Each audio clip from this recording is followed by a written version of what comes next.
Hi everybody, welcome to Monkey Island Madness. This is a live show taped over at Ustream TV with a live audience, so that's who I'm interacting with.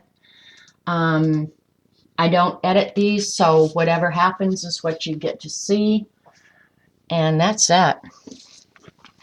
So, all right, I'm going to show the monkey butt idea first. This is one I had just pasted up when I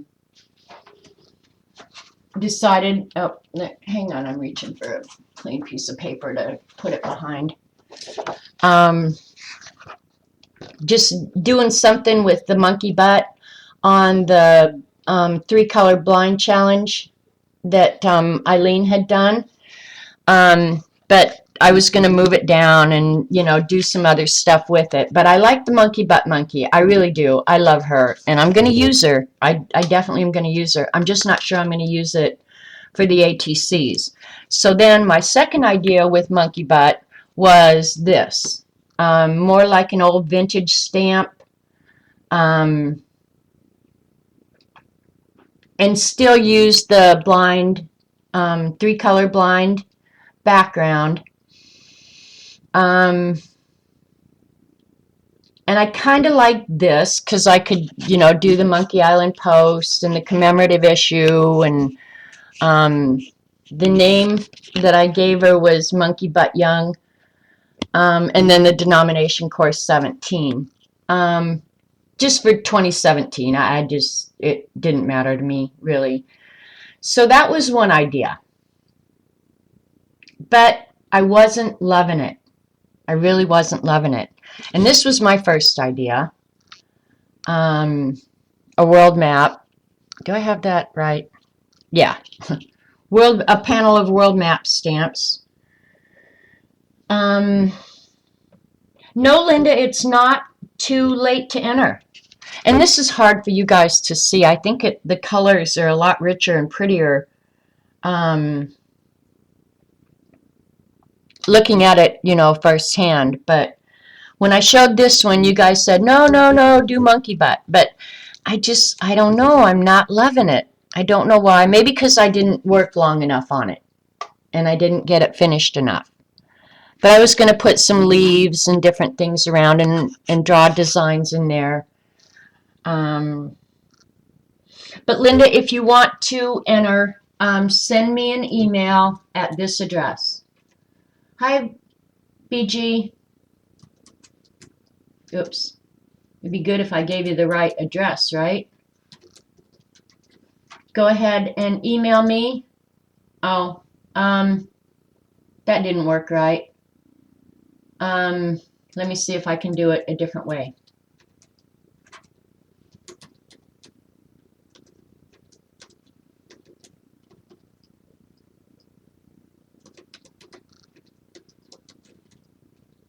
See if that works. Oh my God, you guys know my first name. It's not working. Or just send me a Twitter message with your email and I'll email you the instructions. How about that? So anyway, I wasn't happy with any of these. They're not horrible, but they're not great. I'm not loving them. So this is the one I came up with yesterday. And I think this is actually going to end up being my ATC. I drew it from scratch. The only thing that's not my actual hand doing it is the Color Your World. I did print that off on the computer. But I'm loving this one, and it's not done yet. I'm going to draw in here like it's those melted crayons where it would have drips, and yeah, there'll be some drips and shadows and stuff down in here. I don't have it done yet, but this is the one that when I finally got it kind of done, I went, oh, I like that. I like that a lot. Just because it's colorful, it's something we all have in common. So I don't know. I'm kind of liking this one. So you guys can vote. Vote away. It's 1, 2, 3, 4. 1, 2, 3, 4. So thanks, you guys. Hi, Kimberly.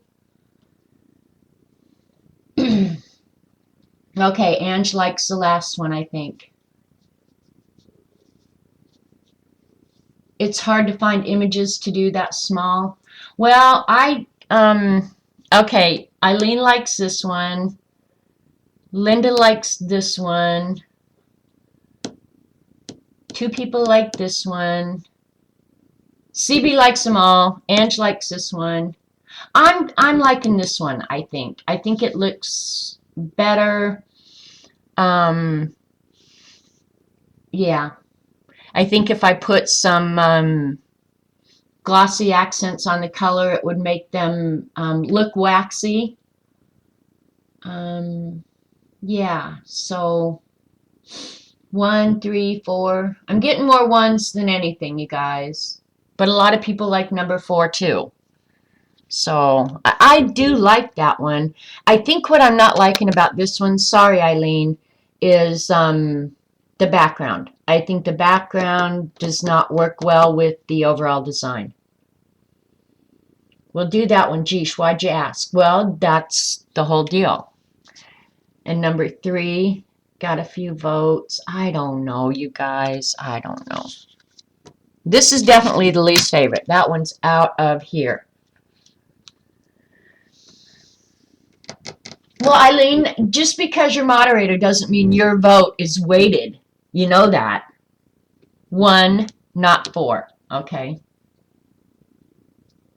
Hi, Denise. All right. Well, I guess. And then I was going to say, if you guys don't care, I'd work on them today during this stream, because what I'm going to do is I did one design, you know, measured it all out. Let me see if I can find it. I don't know if it's right here or not. Anyway, and then I actually photocopied it so I don't have to recreate the wheel 1 million times. It's Monkey Island. I got to do a monkey, you think? Well, where the heck is it? I don't know. I misplaced it. It's here somewhere. Do them. Okay, I might work on them. I might work on them. But first, I don't know who was talking about paper in Dee Dee's stream. I'm really thinking monkey. Oh my gosh, you guys are hard. Everybody likes their own thing. Maybe I'll do these and just do them as a giveaway some other time, because I do want to work on this one more. I do like this one. Or reducing this down where the whole monkey fits in the circle. I might like that too. So I thought if I worked on this one, I could show you the shading and how I'm going to put drips in here to make it look like the wax is melting, which I haven't done that yet. Anyway, but somebody at Dee Dee's was talking about paper. And paper is a funny thing, so I'm going to do a quick tutorial on paper. Okay. I think everywhere but the United States, paper weight is measured in GSM, and that's grams per square meter. Okay, CB saying yes, reduce the monkey. Well, I've got the monkey reduced already. I'll pull it out. But anyway, let me talk about paper real quick and get this out of the way. And what that means is one piece of paper, regardless of its weight, is measured by a 1 by 1 meter piece of that individual paper. Okay, so GSM is actually a lot easier to understand, because the higher the number, the heavier the paper, right? Because it's all consistent. 1 by 1 meter is, in fact, the number, the GSM number. In the United States, however, we do it different. We do it by type of stock, okay? And there is like bond paper, which is what you guys are most familiar with as copy paper, okay? And the way they do weigh paper in the United States is one ream, which a ream is 500 sheets, consistently 500 sheets of paper. The thing is, the type of paper, the parent sheet, okay, they weigh 500 sheets of the parent size sheets of paper. Depending on the type of paper, the size of that parent sheet can be different. So example, for bond paper or copier paper, which you guys are familiar with, the parent size sheet of that is 17 inches by 22 inches. So 500 sheets of that 17 by 22 inch sheet of paper, 500 of them, weigh 20 pounds. But when you get up into cover stock, the parent size sheet is 20 by 26. So it's a bigger sheet of paper, and 500 of them weigh, for example, 90 pounds, 100 pounds, whatever. Okay? And when you're out buying paper, you're buying it for a specific purpose, whether it be card making, putting in your photocopier, whatever. So I'll give you a quick idea of what paper does what. Bond is, in fact, copier paper. 20 pound is the most common weight. It's used in copiers and typewriters or whatever because I'll leave these out for you guys to look at because it's boring. Because it absorbs ink well. They have paper called book stock. Book stock is used because it prints well on both sides of the paper. And it is manufactured in a single layer going across the screen, and that's why you can get papers of different texture. Okay, Bristol paper is most often manufactured by putting thin layers of the sheet together and pressing it together. And that's why sometimes you can grab a piece of paper and separate it out and tear it apart. That's how it was manufactured. It's thin layers. Cover stock is heavy. It's used for folders, business cards, greeting cards. Like I said, a parent size sheet of cover stock is 20 by 26. So that's why you can get 100 pound, 90 pound, 130 pound. I think when you walk into Michael's and those kind of places, what you're getting is about 90 pound. You can get 100 pound in office supply stores, and it's a pretty nice weight paper. If you want a really good durable cover stock, go for 110. 110 pound is perfect. It folds well, it's durable, it's thick, it's nice, it's not the least bit flimsy. This, for example, okay, and the way printers measure, I'll just show you.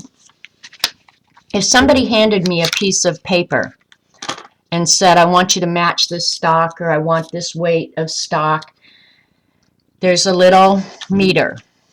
And believe it or not, I can't think what it's called right now. But you put the sheet of paper in there, put this down, and it comes up with a number on the meter. Can you see that? Okay. That's at 5. So this piece of paper right here is going to correspond to this little chart here. Okay, so number 5. If it's ledger, it's 28 pound. Okay, bond, this is a 24 pound piece of paper. Okay, here's 5 up here. I know this is bond paper.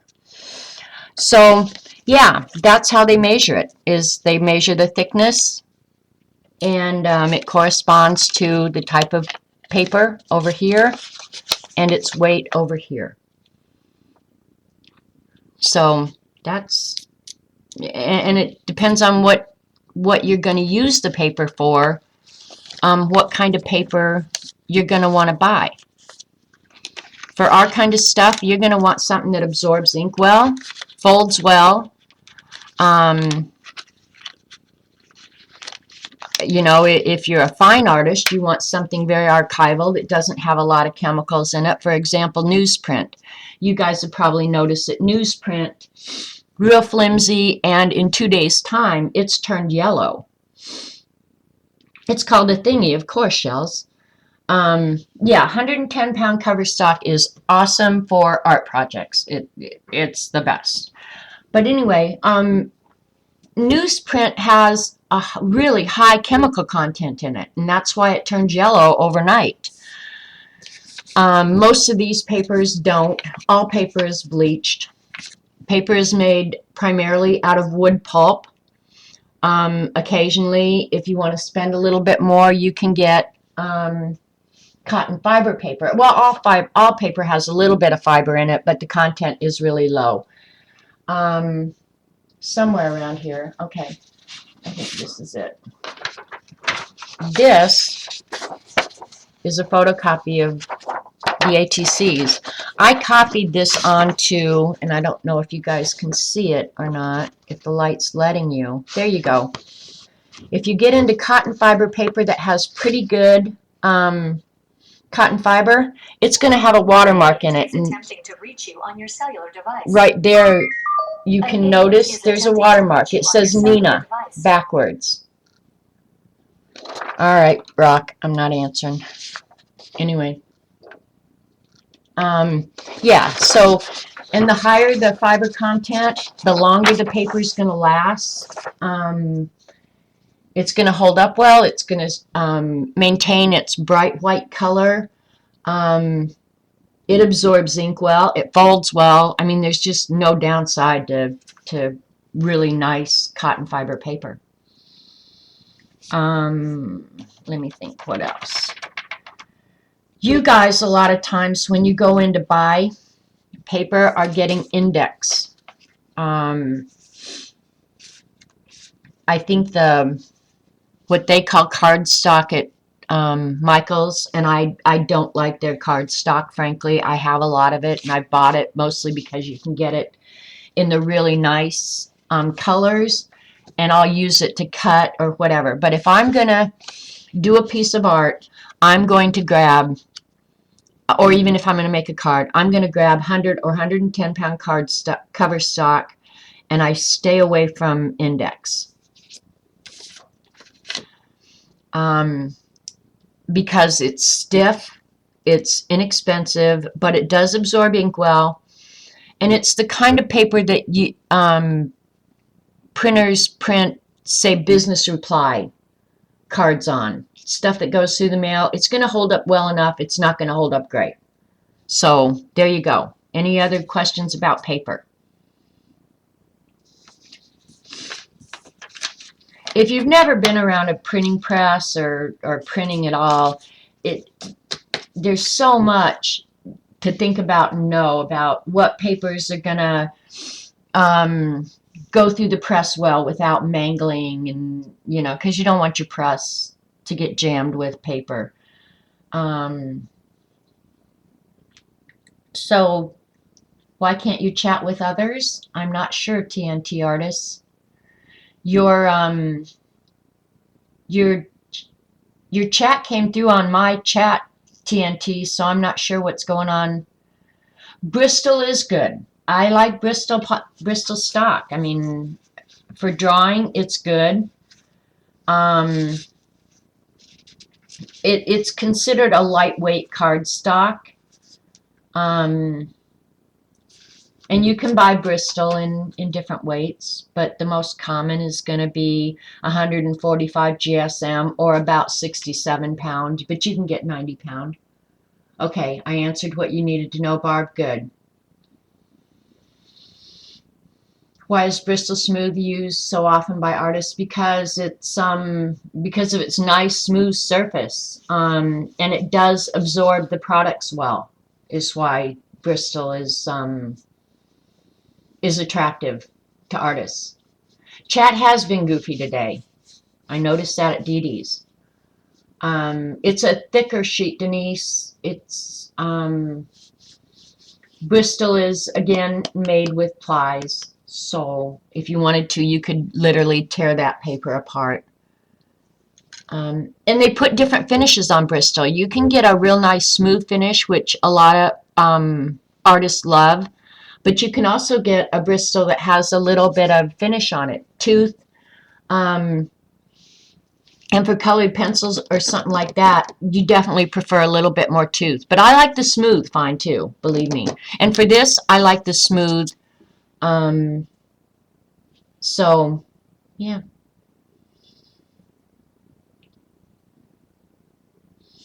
Now, papers from recycled materials, BG, I'm not all that familiar with because when I was in the industry, recycled papers were very expensive, first of all. My guess is that they have to use an awful lot of chemical on it to get it back to white. But it's not, if it says 100% recycled, I'd be shocked because they have to add some fresh wood pulp in there or cotton pulp to get it back together. So I'm not sure that there's really 100% recycled stock out there. They have to add fresh wood pulp or cotton pulp in there. And then they have to dye it back so that it's white. So they can add other dyes to either make it colored or whatever. Okay, vellum Bristol. Let me see if I can pull out some. I've got a bunch of paper down here. Let me see if I can. And there's different kinds of vellum. You can get the vellum that is like glassine. Let me look here. This stock here that I've got, let's see, this is Bristol vellum. And then I've got Bristol board too.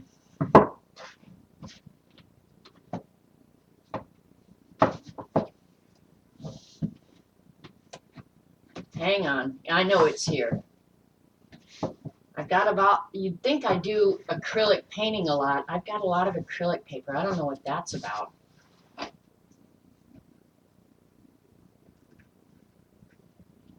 Me and my paper. Oh gosh, you guys, if you could see this, you'd just go, what is wrong with you?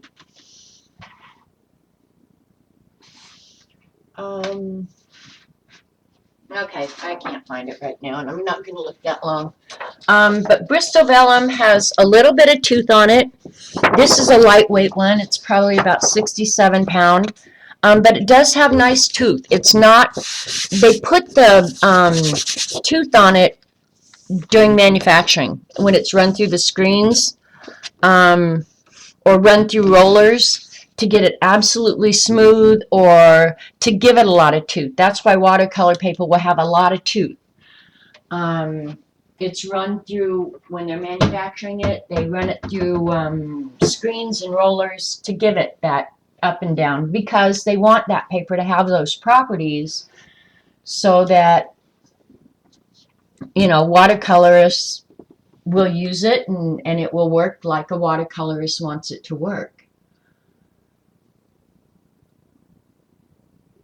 Okay, there you go. Eileen's given you a link for some printmaking paper.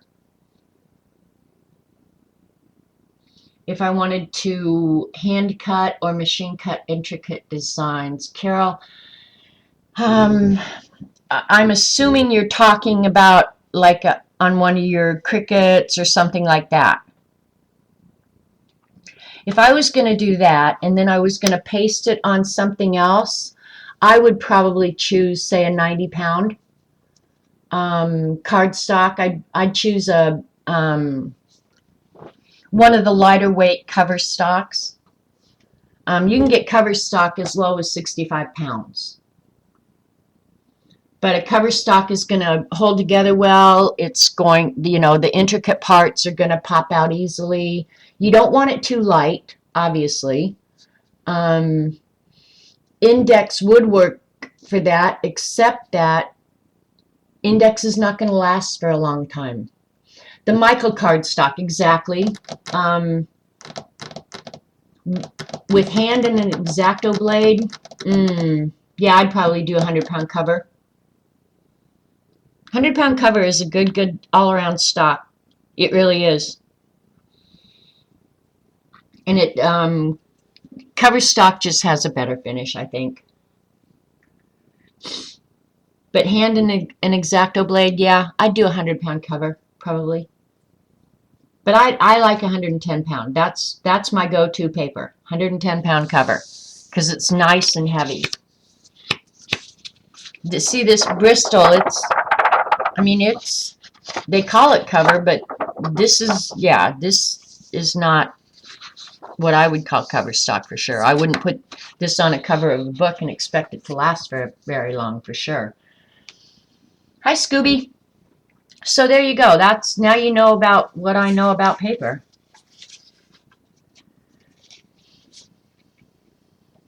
I'm just checking. I had given myself a few little notes just to look here.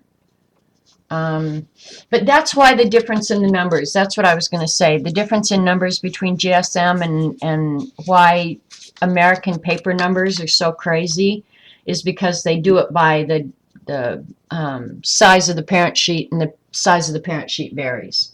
So there you go. Now I have a bunch of paper out here. And I'll think of the name of this. I can't believe my brain just like, what? What are you talking about? All right, so now I have to decide what I want to do. You guys want me to color these? I could do these because I can show shading, like there between the colors, how it's shaded, and then put some drips in here so you guys can see. Yes, GSM is grams per square meter, and it's measured by a 1 by 1 meter piece, individual sheet of paper. Okay, Denise, every place but the United States uses the metric system. GSM, grams per square meter.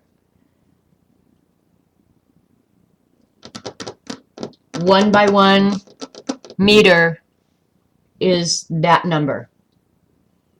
We measure it by 1 ream of the parent size sheet of paper. And you can go look every bit of this up online. You can read about paper all day long if you want. But I would think for what we're doing, I love a bright white cover stock. That's just me for most everything I do. But you got to remember, I like to draw. So I want paper that's going to hold up well to my graphite, that's going to let me smear my graphite, because I like to draw. That's the big thing I like most, is drawing. Yeah, US measures are very, very screwy. Very screwy. Monkey.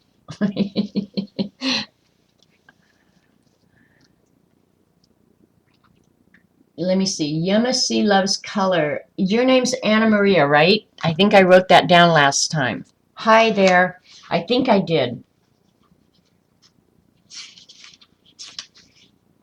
Yes, Anna Maria. Yay, memory. I'm not ready for the dementia ward yet. I'm very close, however. Hi, Kingor. Well, thank you, Denise. If you worked with paper as long as I did, yeah, some of that stuff you can't get rid of it, even if you want to. I don't need to know all that anymore. So anyway, all right, I'm either going to work on that, or I could do more illuminated lettering. This is the stuff I got out to if we wanted to work on it. Illuminated lettering, okay. I don't know if I finished. Where did I put that little dude?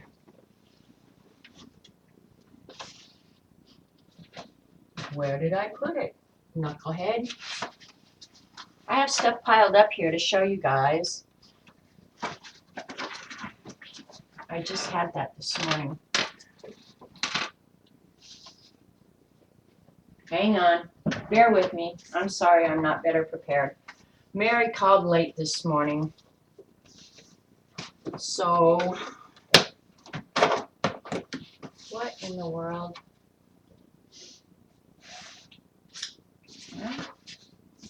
I can't show you what I finished after we ended last time because I just hid it from myself. Oh, here it is. Geez, it's right on top. No wonder I couldn't find it. Work on the reduced monkey. You're welcome, Barb. All right. After we finished the other day, we'd worked on the illuminated letter. I went ahead and finished it up. So there's the E.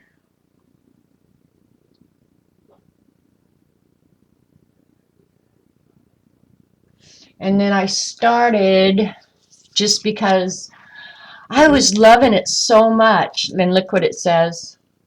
Send to Eileen. It's pink, but she'll get over herself. So, yep. So I could do more of those. And then somewhere I started another one. Oh, you know what? I was going to tell you guys too, because I was working on postage and going through my postage stuff. Okay, here's the other one I started. This is the one I started of a J. And it's just got the real basic design done. So I could continue working on that. But what I was going to tell you guys, I'm a stamp fanatic. I love postage stamps. I like to collect them. When you guys go to your post office, look for this magazine. My post office always has, a display of U.S. postage stuff. And this is free, and you get it from the post office. And it shows you all the current stamps that are available. You can order this online and have it delivered to your house as well. And these are new issue stamps. I just love it because I'm a postage stamp freak. But you can get it free. You want me to work on the monkey? I guess I can do that. Here's these. Okay, another cool thing about these is I have a hard time ripping these up. So normally what I do is I get one to keep and I get one to cut up. But I'll use these like in my planner or my all-in-one place book and just put glue stick on the back of them and use them like stickers. So if you've never seen the U.S. philatelic, that philatelic means stamp collector. Yeah, you get some really cool images. So I was going to remind you guys to look at your post office or go online. Here's the new pets ones. They're really cute. Puppies and hamsters and macaws and bunnies and turtles. And there's the Christmas stamps. I love that cardinal. Love cardinals. And I have them in my yard all the time.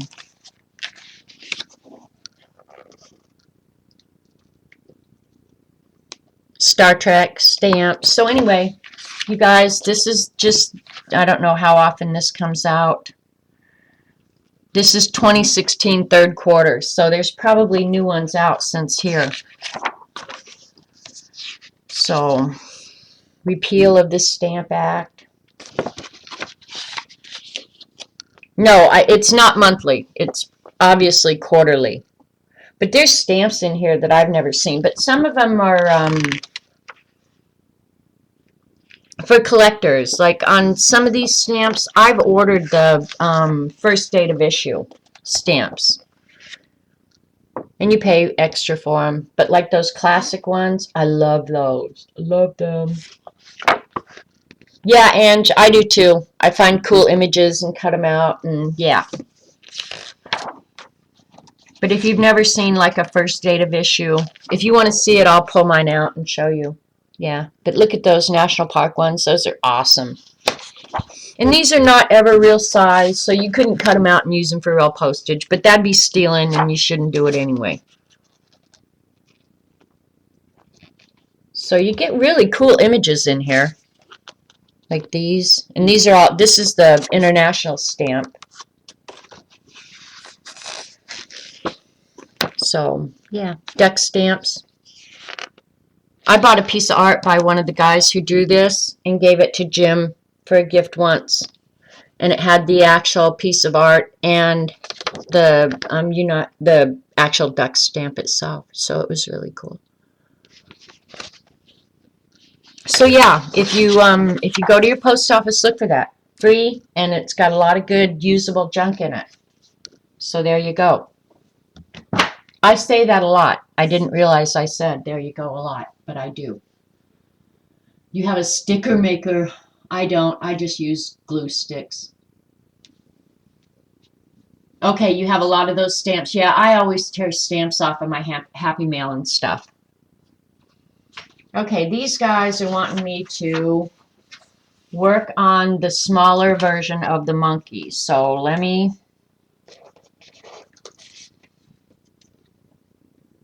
There's a smaller version of the monkey. I had already drawn it out. So are you guys wanting the smaller version of the monkey in this background? Is that what you're thinking? I need to start that background over though, because that one's icky.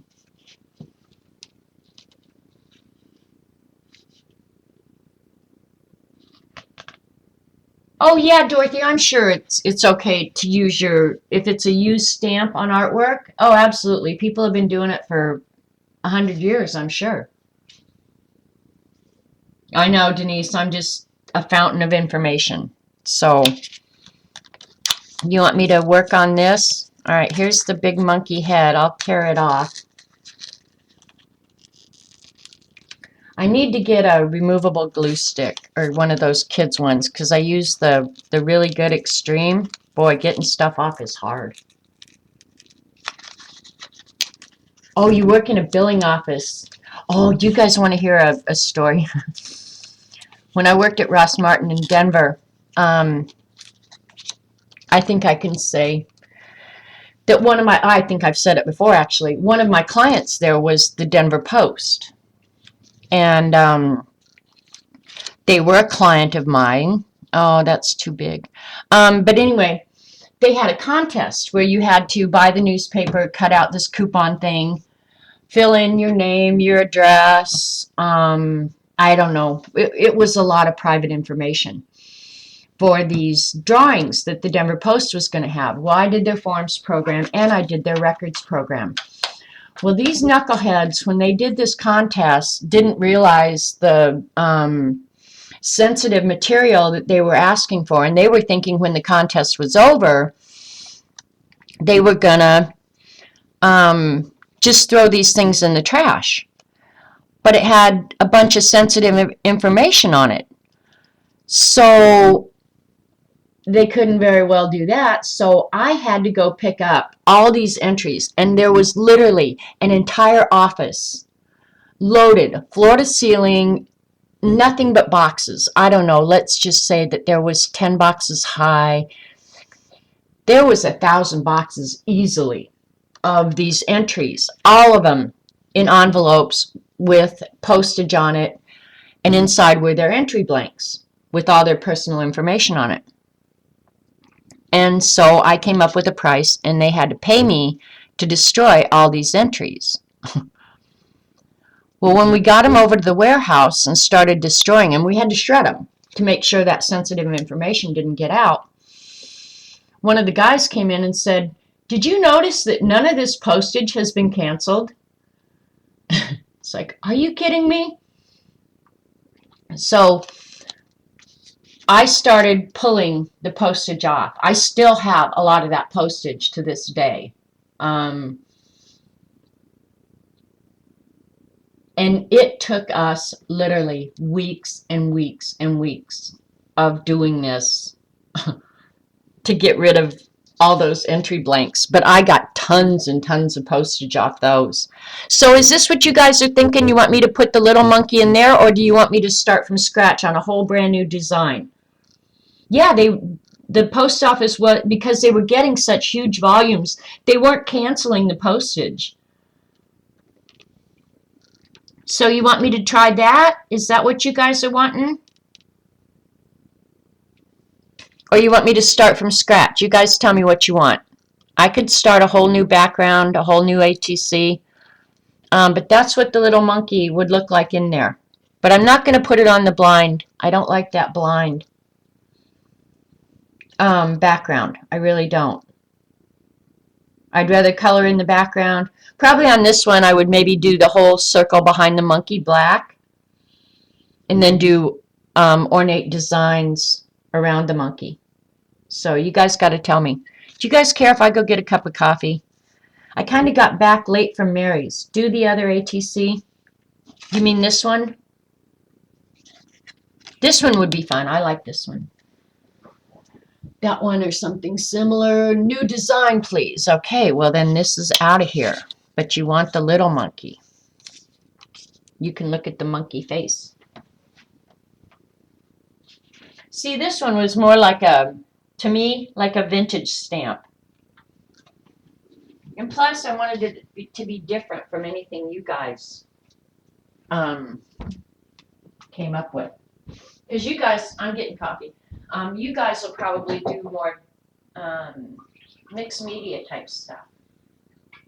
And I'm just drawing.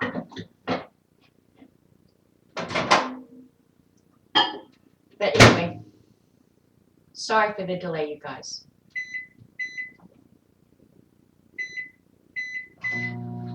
That can be heating up while I talk to you. All right, so now I have differing ideas about what you guys want me to do. Okay, how about I do this? I'm going to color one of these, and we'll work on the shading. And Little Monkey New Designs. Lots of payments come in with stamps on there without the cancel. Yeah. You haven't had coffee in 2 days, and you poor thing. That's what's wrong with you.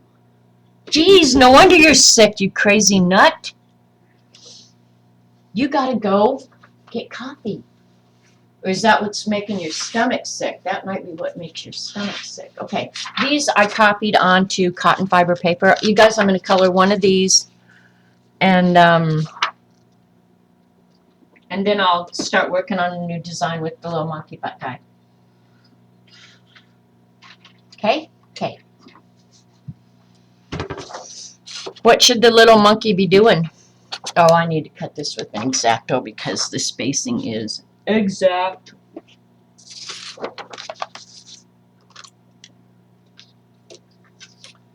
Do the color one. Okay, we've got differing opinions about what we should be doing here. So, since I get to decide, my house, my toys, my rules, my universe, get over it.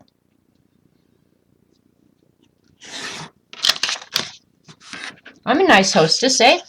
My universe, get over yourself. And then I'll clean these up when I put them on the cards. And I look for my scissors to do the postage edge, and I can't find them. I don't know what I've done with them. I might have given them away because I hadn't used them in so many years. And then right when I want them, isn't that the way of the world, though? Like you have something for 500 years, and then you decide, oh, I haven't used that in 500 years, I'm getting rid of it. And next day, that's the one thing you want. And I don't think making photocopies of this is cheating because I did draw the original one by hand. Muse is happy to go with the flow. You can come over to my house anytime, Muse. Because I'm go with the flow kind of person too. Just go with the flow, whatever.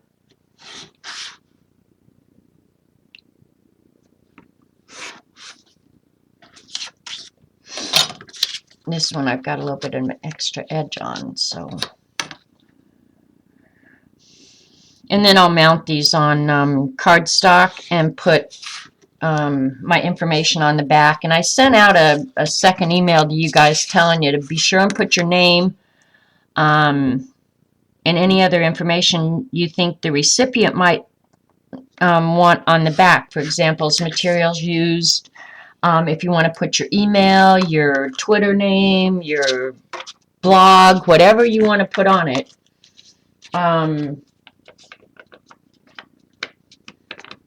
Yeah, be sure and put that on the back, which I had neglected to put in the original instruction memo. But I think a lot of you have done swaps before, so you know. I'm getting my coffee right now, so just bear with me.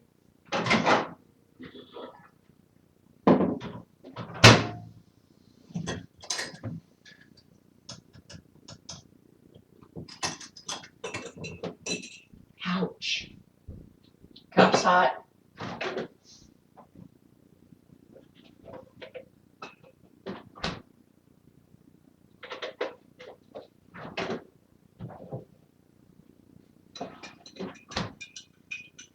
I'm not as fast as Dee Dee, huh? Man, she can run downstairs, get a cup of coffee, and be back before I can walk into the kitchen to get one. She's fast. Fast girl.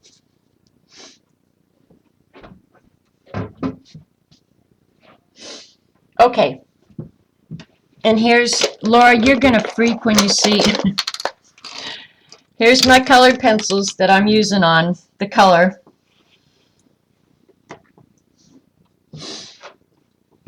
Okay, I'm going to read chat real quick.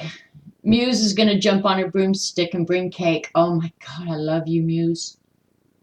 Boiling chicken for pot pie, yum.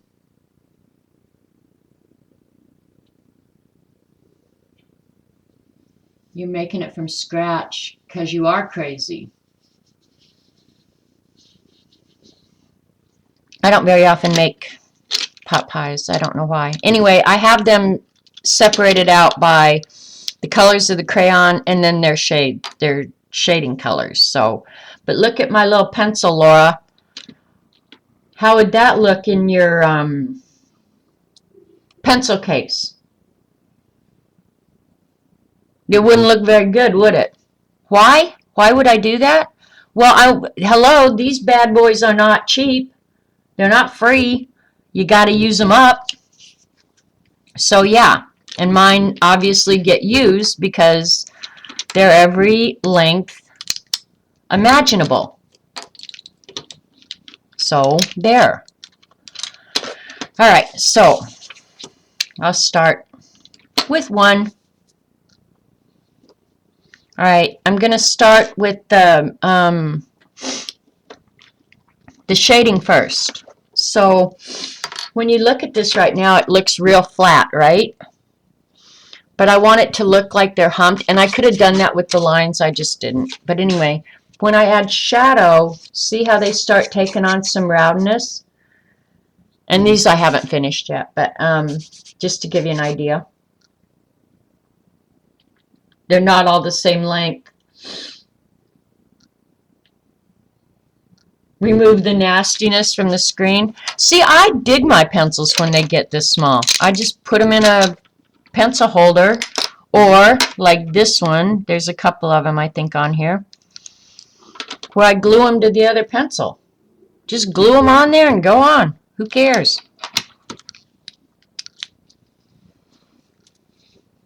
They work just fine this way. I'm going to move this because it looks dark over here. Yeah, that's a little better. And I still am wearing my brace, but my wrist is 100 times better.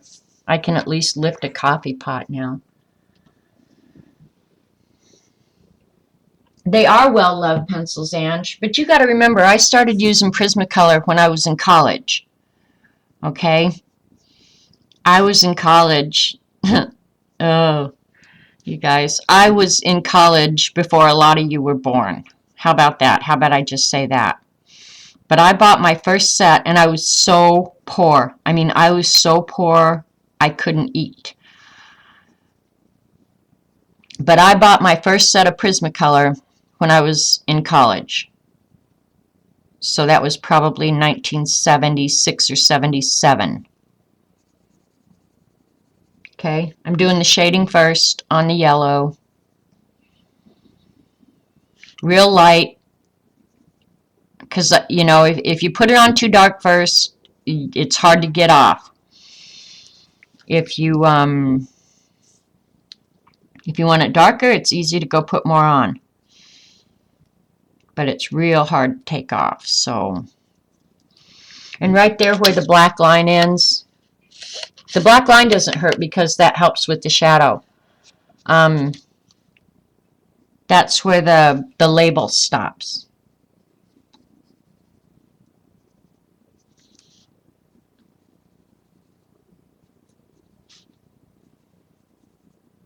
I guess I'll do one crayon at a time so it starts looking finished. But when I do this, to do all 15 of them, I'll do all the yellows at once, all the greens at once, all the, you know. All right, where's my little yellow pencil? It's almost time to glue this one to the replacement. Yeah.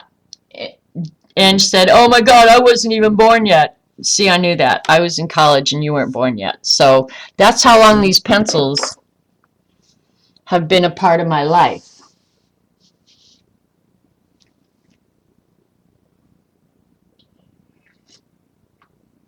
Hi, Allie. Oh, you got in a room by yourself? I'm glad you could make it in. Yep, TNT got hers in 1986. So, yeah. I mean, I can't even begin to tell you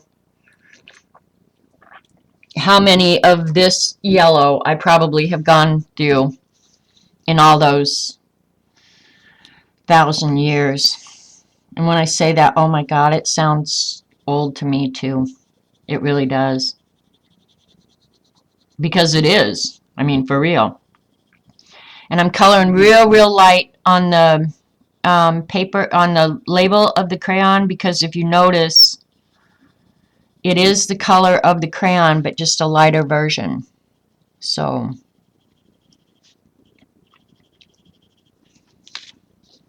I'll add white very last. Can you see that? Where I've left that right in there a little bit lighter. And then I was bearing down pretty good on that waxy part. But I think I'm going to add glossy accents to make it look waxier too. Alright, the next color is orange.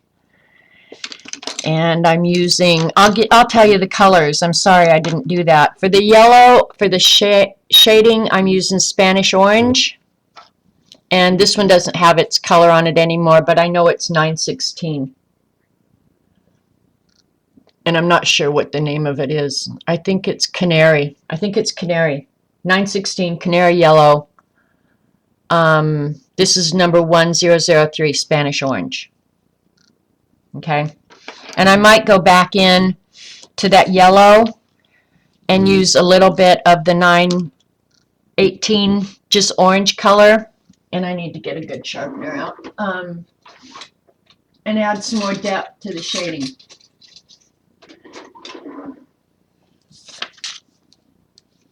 But I like to work with my pencils sharp, sharp, sharp. And when I'm getting in those small little areas, they need to be sharp. I'll go ahead and add a little bit of this orange. My eyes are goofy today. Not much, just a little tiny bit right here on the edge. Your eyes won't see it after the whole thing's done.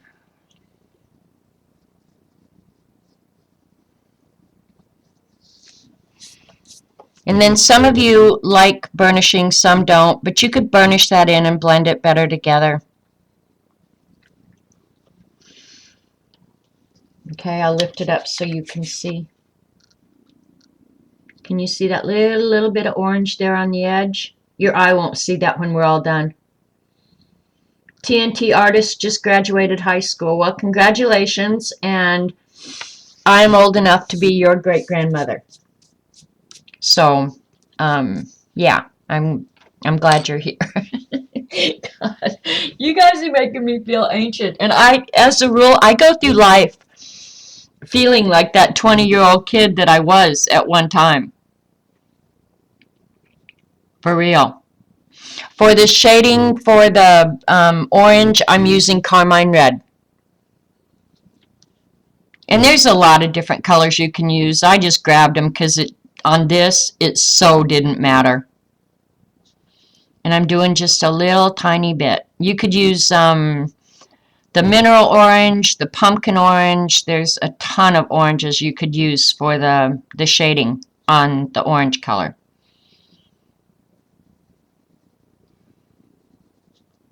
And believe me, I'm doing this really, really light. You probably think I'm not even putting any pencil down, but I am. And since I decided to do the edge black, that was by design, because if I go over the line down there, I can cover it up, so I don't have to be quite so careful on that edge there. But I'm honestly just putting down barely color here. But you'll see it here in a minute when I lift it up for you. Okay, and I'm using it to draw an edge on the label, and for a little bit of shadow where the color breaks, and a little bit on the edge of the crayon tip itself. Now I'll go back over that with the orange. And this is 918 orange.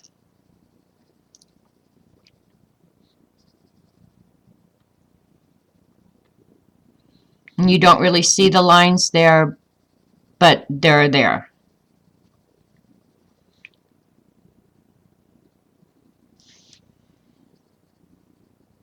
And I'll go back over that black line when I'm done and darken it back up. Maybe put a little curve in it. I don't know. We'll see.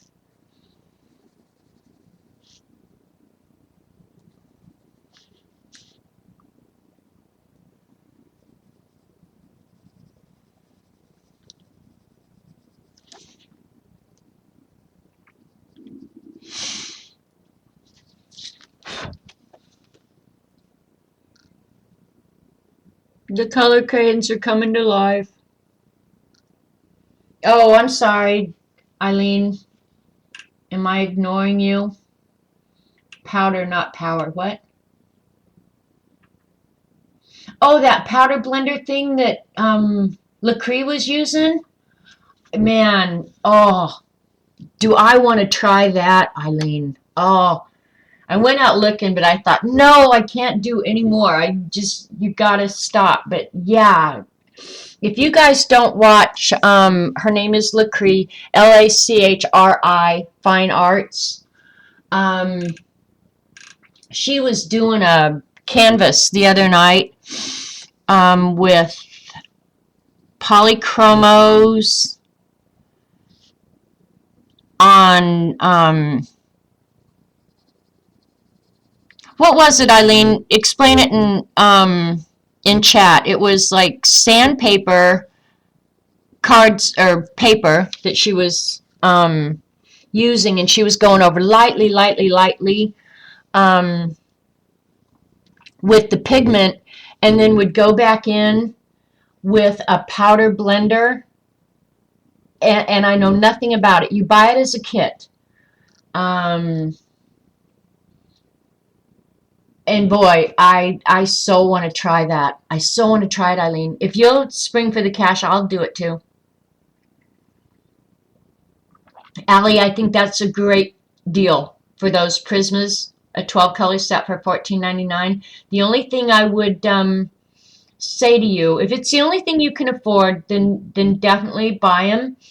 But what I find is I would want, yeah, the sanded paper. I would want a larger set with more variety of color. If you're okay mixing your colors, then yeah, the 12's going to get you a long way. But I think when you get them, you'll find that, oh, I wish I'd saved up for the 24 or the 36 or the 72. You always want more colors. But yeah, I would say Save up and get yourself a little bit larger set. Prismas are down to $1.24 now. OMG. Used to be they were $1.89 on Blix, Teresa. So they obviously have reduced their prices to go for the mass market. I think that's their new marketing strategy. Plus, I think because of their problems with quality control, a lot of would-be loyal artists have given them up for the polychromos or the luminance or the Holbein. That's just my opinion. I could be full of crap. I probably am, but that's just my opinion. I think they're going to the mass market. Going for the mass market. Okay, I'm going to do the red next. And I am going to mix polychromos and Prismacolor. I'm using these polychromos, you guys. I am really liking them. Okay, you already have the 48 set. Good, Allie.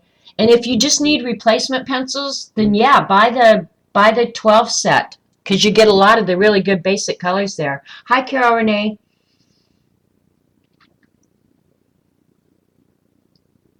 Yeah, I would buy the 12 set for replacement pencils in a heartbeat, because you can't buy them individually that cheap.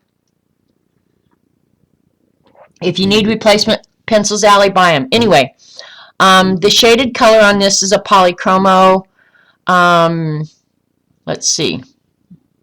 Dark red number, I wish they'd change their numbering, 225. So, yeah.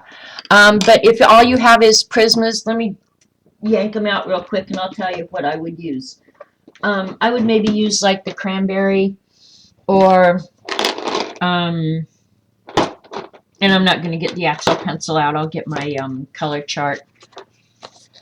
You could use Crimson Lake. 925 Mahogany would be a good shade color. Tuscan Red would be my choice. 937 Tuscan Red. But I just grabbed the polychromo and I like it. I like it a lot. Oh, you have the link for the powder blender. All right. Are you going to spring for it, Eileen? If you do, I will. Because I have to give in to peer pressure. I'm a peer pressure kind of girl. Come on, pressure me, Eileen. Make sure I have something that I don't need. Like I haven't been doing fine up to this point, but boy, it was so awesome. And I don't know if I finished my thought there. If you guys haven't watched Lacry Fine Arts, Lacry is how she pronounces her own name. Oh my gosh, you will learn so much from her. She has a great attitude toward her art, toward beginner artists. I really like her. I really, really like her. And I love her art. Love her art a lot. But she does this for a living. Sells her art. I mean, people I'm sure commission her for all kinds of art. And she is a fabulous artist. And she's good about passing on her tips, techniques, products that she likes, how-tos. Yeah, go to her YouTube.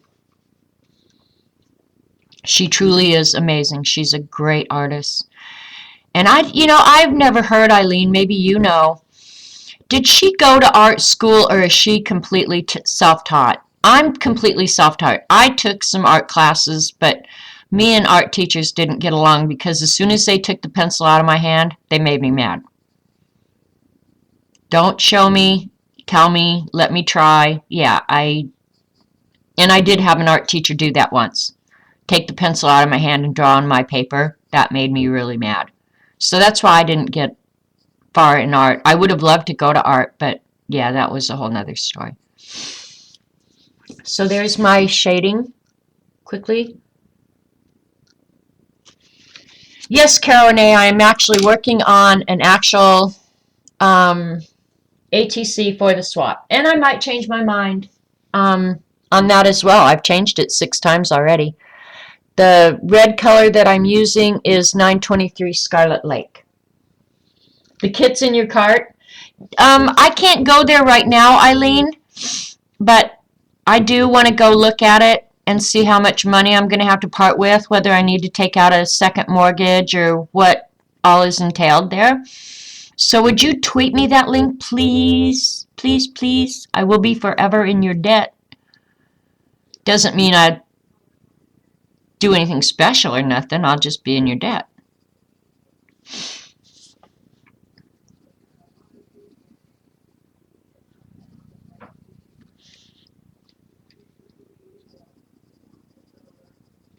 And I'm pushing a little bit harder up on this waxy part because it's crayon, so I don't care if it looks waxy. And when you guys will really notice this pop out and get dimension is when I go back and add the gray and the white later. Right now it looks just goofy.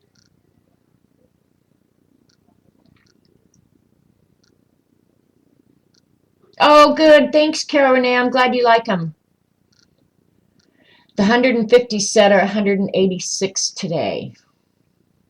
I will never buy the large set again. I will buy the replacement pencils because in the large sets you get a lot of, I mean, I think you need a lot of grays selection, and but in the 150 set you get the metallics, you get the neons, you get a lot of those colors that I rarely use. So I'll never buy the 150 set again. I agree with Carol Renee. Yeah, like probably for me the I bet I could get by with the 36 set for most of my replacement pencils because I used a lot of basic colors. Plus, I started with the 60 color set, so that's what I got used to using. If I had to mix a color, I had to figure it out. So a lot of the colors in the 150 to me were just like, well, what the heck am I going to do with these? I don't need neon. I just don't do neon artwork, I guess. So if you look in my pencil case, those pencils are going to look like Laura's. Never been used. Now, one thing I will say, and I wish they'd come back with, is the deco colors. I loved the deco blue, the deco pink, but more often than not, what I used those for was burnishing on a darker blue or something like that. So, but I did use the deco colors. They were awesome. And what did they do? Discontinue most of them. Some of them they brought back though, but not the. Maybe it's the blue that I loved and they didn't bring it back. I don't remember now. But I can always go on eBay and pay an exorbitant price for them if I want. Okay, this is the pink color that I'm working on right now. And the shading is a polychromo, sorry. Magenta. Prismacolor also makes a magenta. You're sitting there going back and forth whether to buy the 132 today. Well, let me think how I would make that decision. If it's a really good price and you don't think it's going to get there again, then maybe. But I think more than that is if you're going to suffer in other areas of your life because you bought them, don't do it. But I'm a very frugal, careful money person.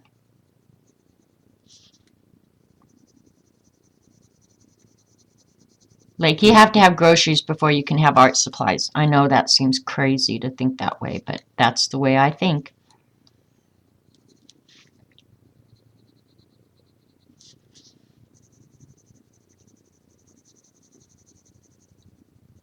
I'm coloring over what I have shaded too. I'm putting a layer of this on top of the shaded color.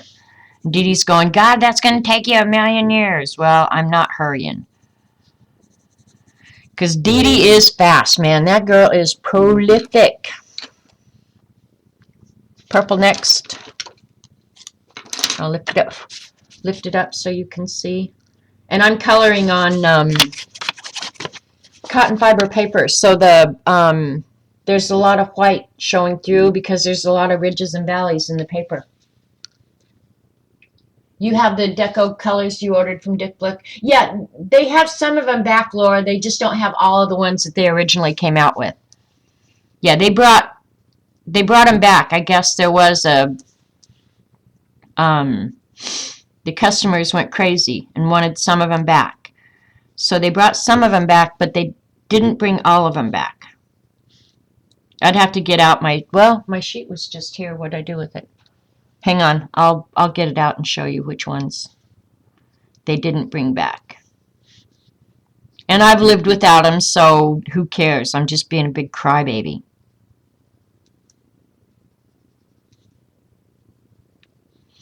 And if I want to go back in and get in those white spots where it's shaded, I definitely don't want a bunch of white. So I'll go back in and make sure I get penciled down in the white spots, because I don't want those white spots showing in the shading. Right? Right. Can you guys hear Robert's four-wheeler out there? He's just letting it sit there idle. I don't know what that's about.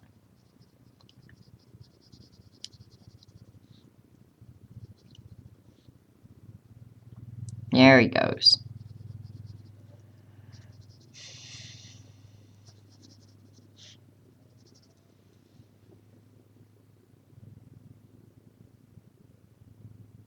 All right, Anna Maria, you can buy them. The freezer's full and the bills are all paid. All right, buy two then. I really am crazy that way. But, yep, when you raise kids, you gotta be.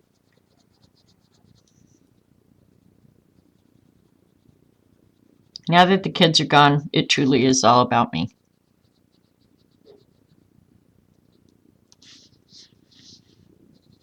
Okay, and I didn't give you guys the colors of the purple. 932 Violet for the shading. This is one of my favorite colors. 1008 Parma Violet. I love this purple. I think it's just so pretty. And this looks great with blue and green. Copenhagen and emerald green. This purple looks great with those two colors.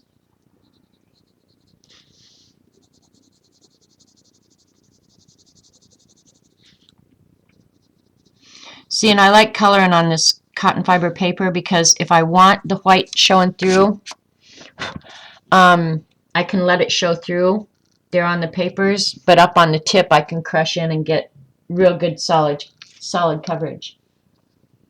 Okay, Blick has Deco Pink and Deco Yellow. Yeah, it's the Deco Blue.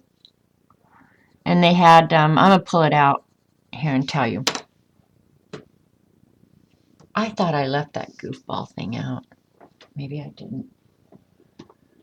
Oh, it's hard being me.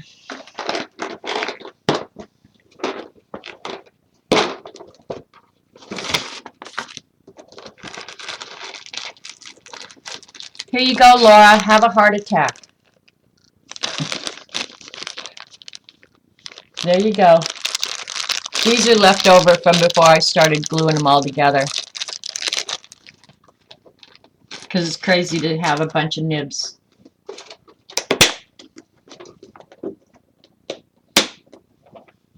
Yeah, they're listed alphabetically. All right, let me see. There was, when they came out with the Deco, they had Deco Peach, Deco Yellow, Deco Orange, Deco Blue, and Deco Pink.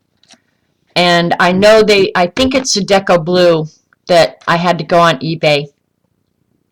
But yeah, they don't carry all those Deco colors anymore. Look at this thing. It's so, I mean, ugh. Anyway, I'll leave it out. So, anyway, that's that.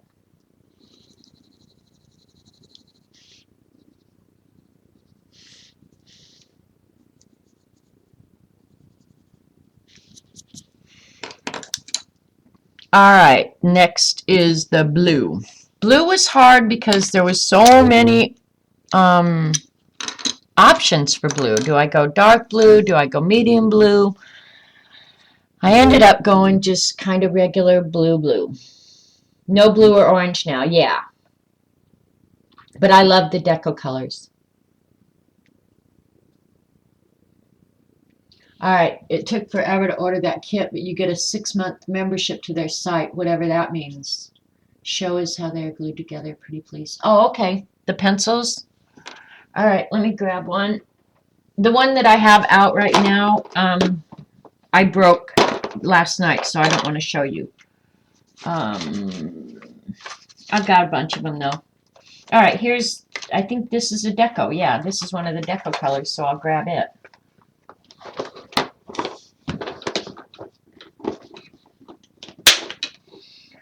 All right, when I get down on my pencil, when it's not comfortable to use in an extender anymore, I take the rest of that pencil and I glue it to my replacement pencil. Okay? What I would do is actually glue it to this end and leave the number and stuff out on this, oh shoot, out on this end, but my granddaughter sharpened some of these and she sharpened them crazily, so that's how some of this happened. But anyway, yeah, I just glue it to the replacement pencil and I use the whole thing up. I won't have nubs anymore. Yeah. Do you need the kit or just the powder? They have a small jar of blender cheap. CB, I wish I knew. I'm going to go on that site and start looking like a crazy person because I really want to try that. It makes it look like you're using pan pastels is really what it looks like. And I have some of those, but I really can't use them because, oh my gosh, that powdery stuff that it leaves makes me cuckoo. Cuckoo. You have to put on a plastic suit to use them, or you end up with powdery junk all over you. For real.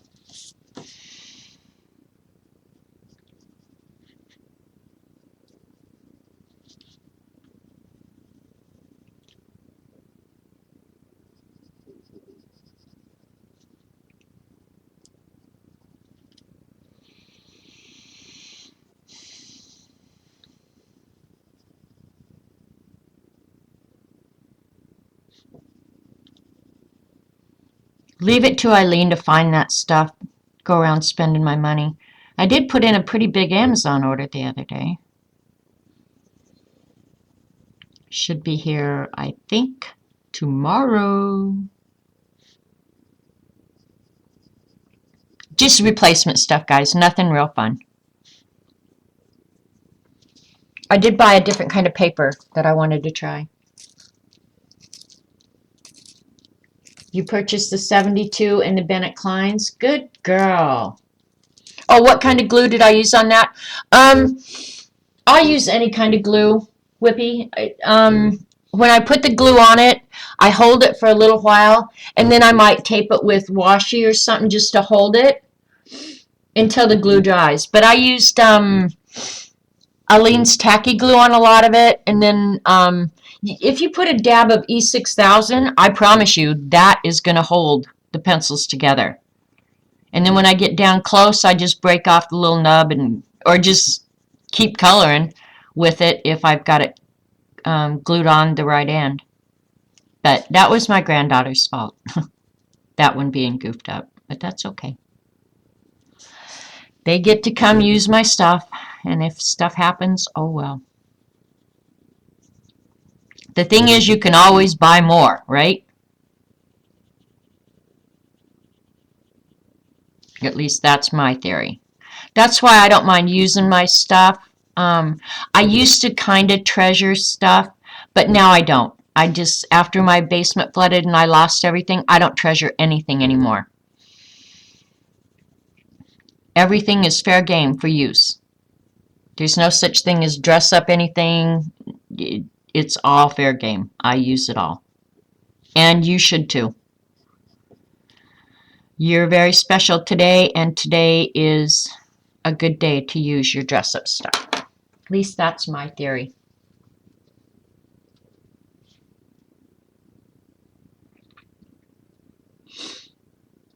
You ordered the full set of everything because you want to see what it does. You're not covered in dust, dribbles, drops, splatters, and spots. I didn't get anything done. That's probably true, Anna Maria.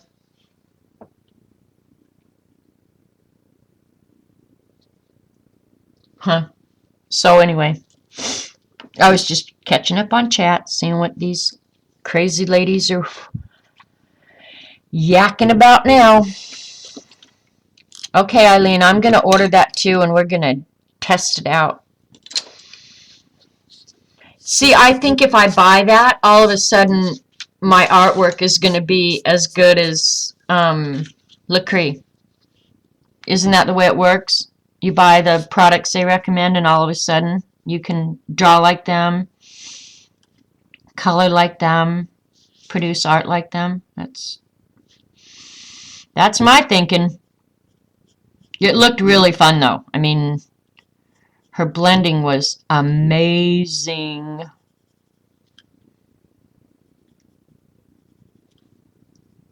I wrote down notes about it. I just hadn't gone and looked it up.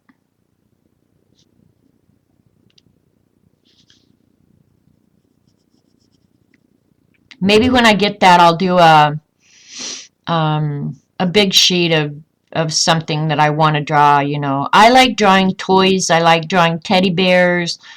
I like stuff with fur, especially animals. That sort of stuff I love to draw. So maybe when I get that stuff that we're talking about, I'll pick out a drawing that requires a lot of blending, and we'll see. But she'll tell you when she's drawing. She'll do up to 20 layers.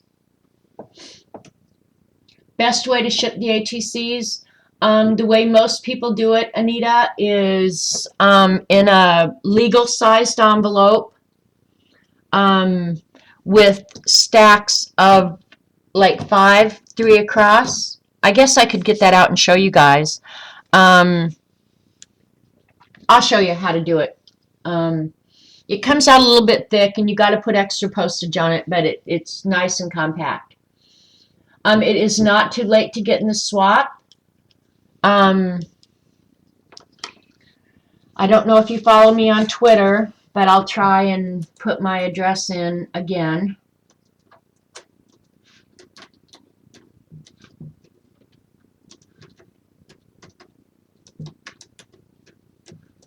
All right, that should work. I'm hoping. That's my email address with no spaces, okay? And the colors I'm using for this turquoise is, the shading is 105 cobalt turquoise. The color of the pencil itself is 905 aquamarine. This is the one that I broke last night, so I just slapped tape on it.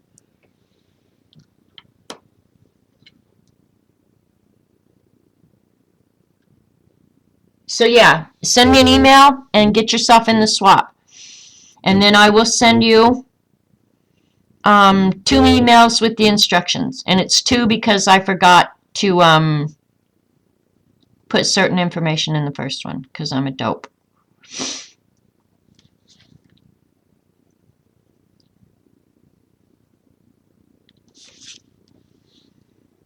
Who doesn't love a colored crayon? For real. And who doesn't love just sitting around on a Monday afternoon coloring color crayons? Does life get any better than this? Tell me. All right, that one I didn't get the shading.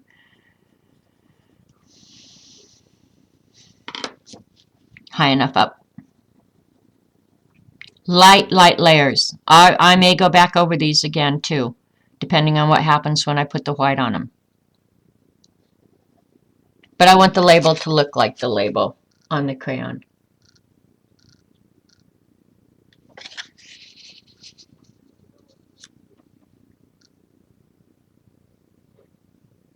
Oh, cool, Dorothy. I just read your message.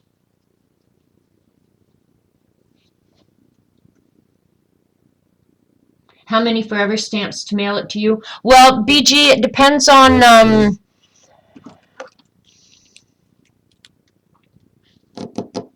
you know, how thick your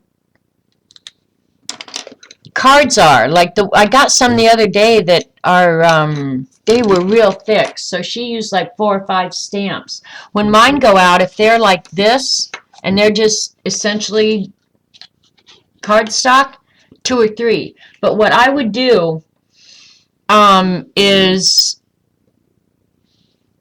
take it to the post office and have them measure it is what I would do, just to be safe. Because if it comes postage due, 1, they won't deliver it, and 2, I'll send it back. Not really. I'm just lying to you. They don't do postage due anymore. So, all right, for the regular green color, the shading is dark green. The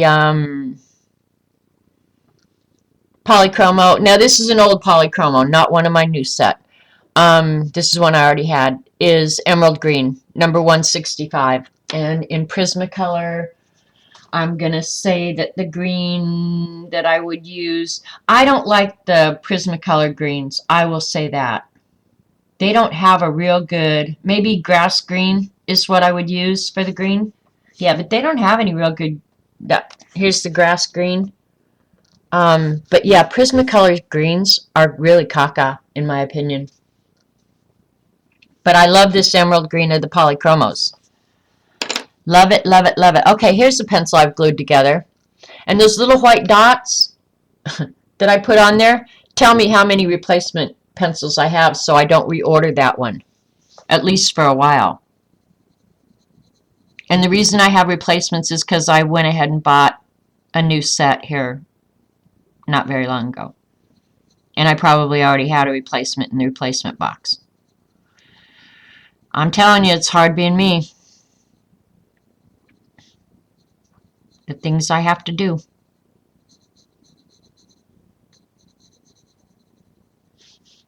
Heavy on the edge, light going up. As I go up the pencil, I get lighter and lighter. Just like a shadow would. Because there's more light hitting it up there.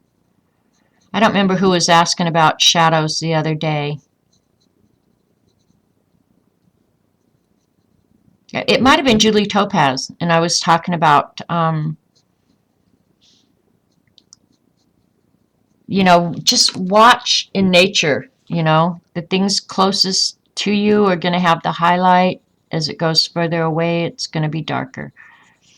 This emerald green of polychromo is awesome color. Pretty, pretty, pretty.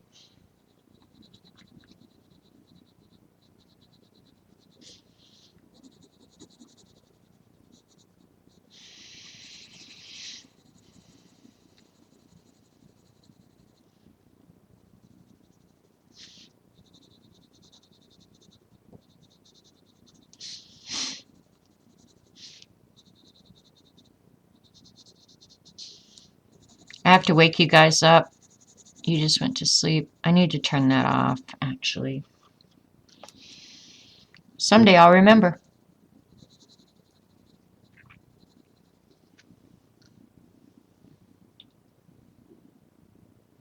Yeah, exactly. Thank you, CB.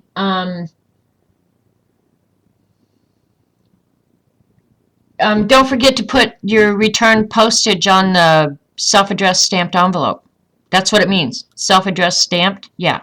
Make sure it's got the postage going back to you.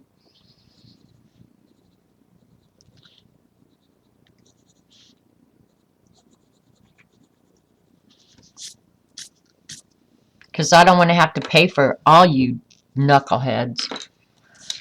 There's the green. We're almost done with the Crayolas themselves.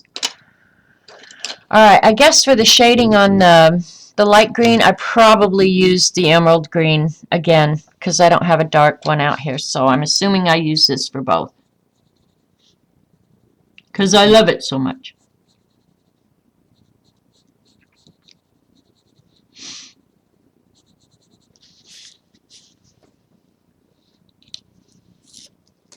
Sharpening. And I have to say, the wood in these and the way they sharpen, awesome. Perfect. Love them. I might be turning into a polychroma person. I don't know. I have to say, I've really, really enjoyed playing with them. And I had about 4 or 5 from before. But I tell you, if I find something I really like, really enjoy, and it works well, I won't mind paying a little bit extra for it. And I think these last a little bit longer. Like, they hold their point better than Prisma for sure. And they are a little bit harder lead, I think. I'm not sure how they behave with mineral spirits. I know we did that experiment, but I don't remember what I figured out. I'll find out when we do down here, because I use mineral spirits for it. This one, look at this Prismacolor. And this is an old one. The lead just comes right out. Comes right out. And I don't know what, this is just there. And I had to put tape on it down here so that when I colored with it, the lead didn't shoot out in the back. How you like that for quality control? I should throw it away and get the replacement out. I do have a replacement. I don't use this color green a lot. I will say that.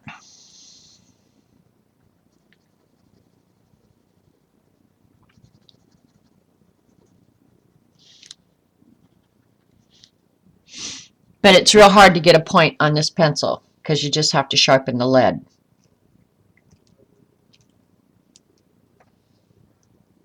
See, I just pull the lead out, sharpen it, shove it back in, and then do the wood separate, because otherwise it won't sharpen. That's how you have to sharpen that one. They work well with mineral spirits. It seemed like I remembered that they did. We'll find out here in a minute, because I'm going to go ahead and scribble the bottom part of it. And then I'm going to try and do some drips. Now I'm only going to use the mineral spirits on the melted part down here. All right.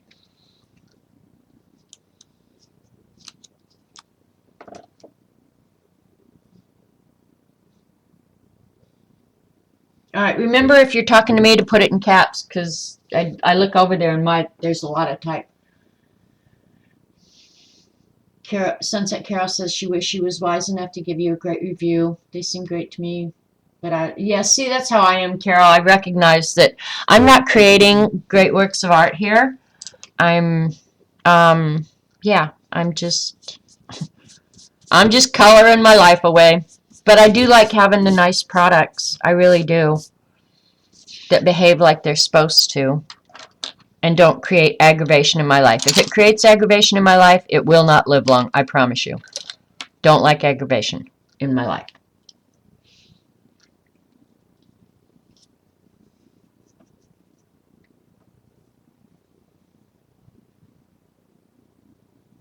Okay. Hi, Robin.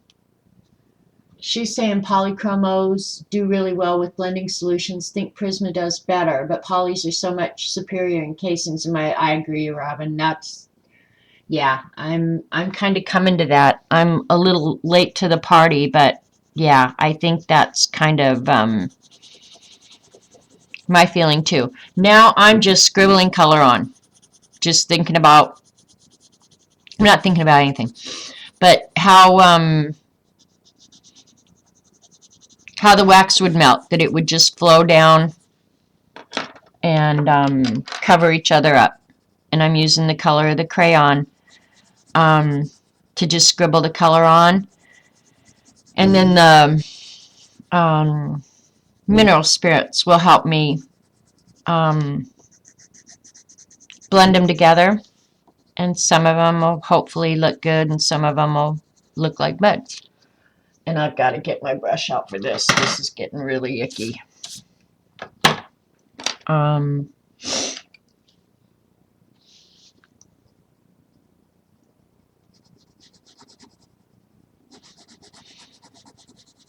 then I'll go back over that black writing to make it nice and crisp. when I'm done.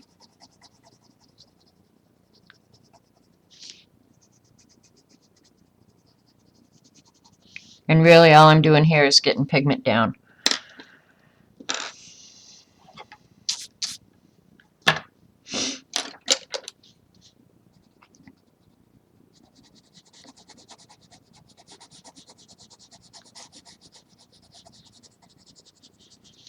And there's a fair amount of wax down here. I mean, if this was art, you'd call this wax bloom.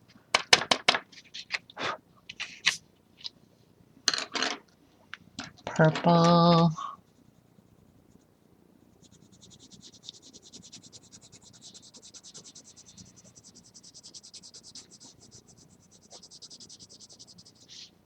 No rhyme or reason here, you guys. It's just pretty random, just like wax would act if it was being melted.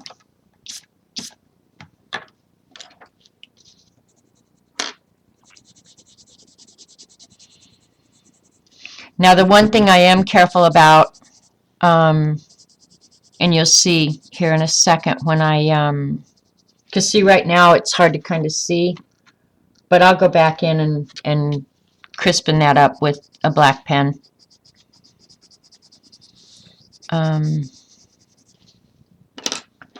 Later, but when I do the mineral spirits, I'll be real careful that I get a fresh Q-tip out for each of the colors.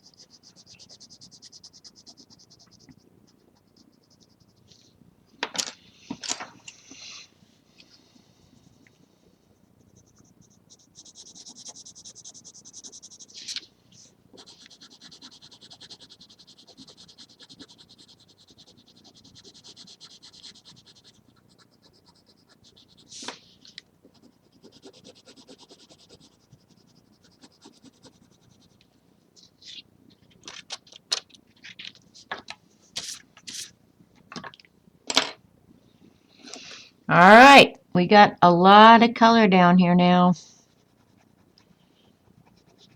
I don't know, these are colorful and light, nice. That's why I like these so much. And then I'll try and come up with an idea for monkey butt. If I come up with something I like, I may change my mind again, you guys. I got lots of time to come up with a final design.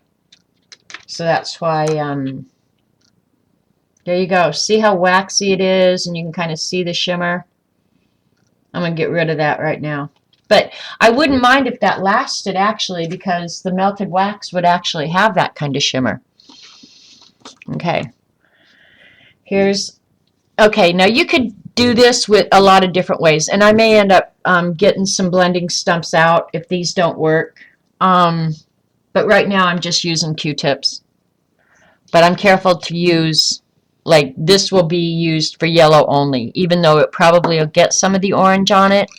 I'm going to try and keep it primarily yellow, and let the orange go into the yellow and blend it that way. And then I showed this the other day.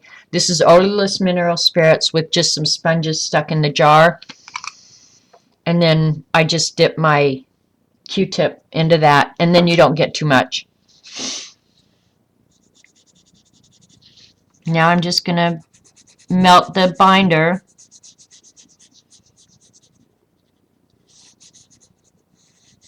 Make it as smooth as I can. If I need to clean it off, just go over to the side and clean it off.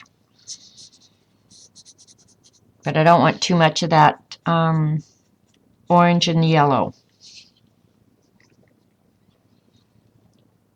Okay, yellow. Here's my orange.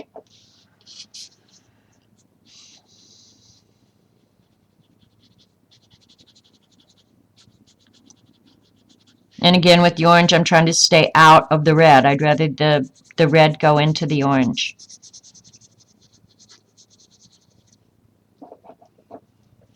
You know, I press so hard that there's a lot of binder here, you guys, that you're melting a lot of the wax. Or in the case of the polychromos, oil.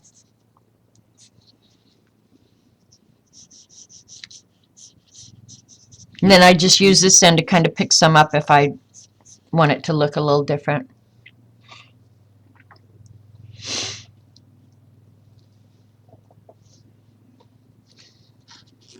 That looks like it had a little blue or something on it.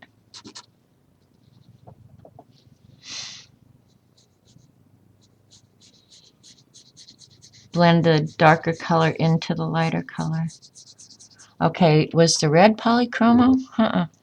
Yeah, the red is behaving differently. I don't know why.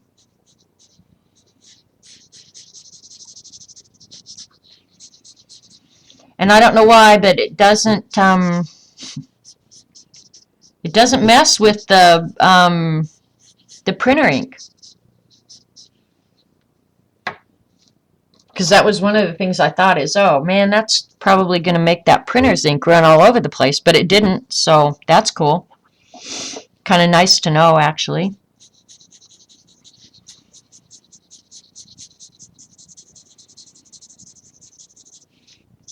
And I'm not really worried about how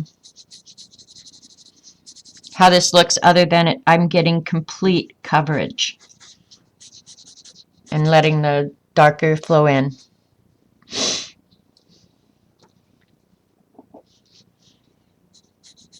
Hang on, I'll read chat in just a minute when I'm done here.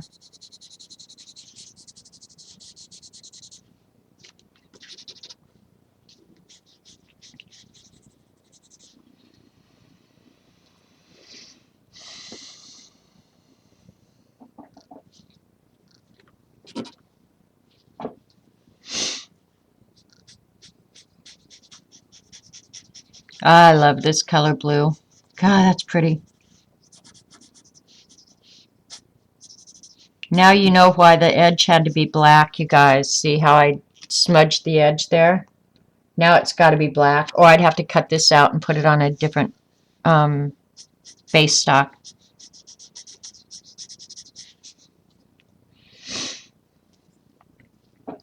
But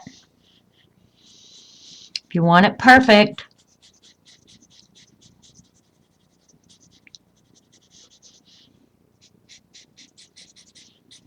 I am liking how it all kind of smushes together down there at the bottom. I'm not crazy. Now, when I held that up, there's a line right there that I'm not liking. The purple and the blue, so I'll try and smush that together or add more pigment.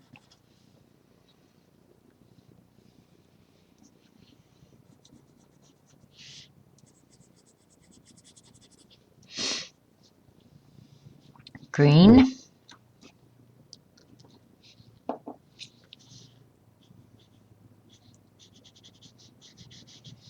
Oh, what in the world are you doing, girl? Making a mess. Okay, the green is the polychromo, so yeah, now I'm watching it how it blends. I think I'm picking up more of the oil. I'm losing some of my color there, you guys. I can see too much white through it, and I want it, I want it saturated. I really do.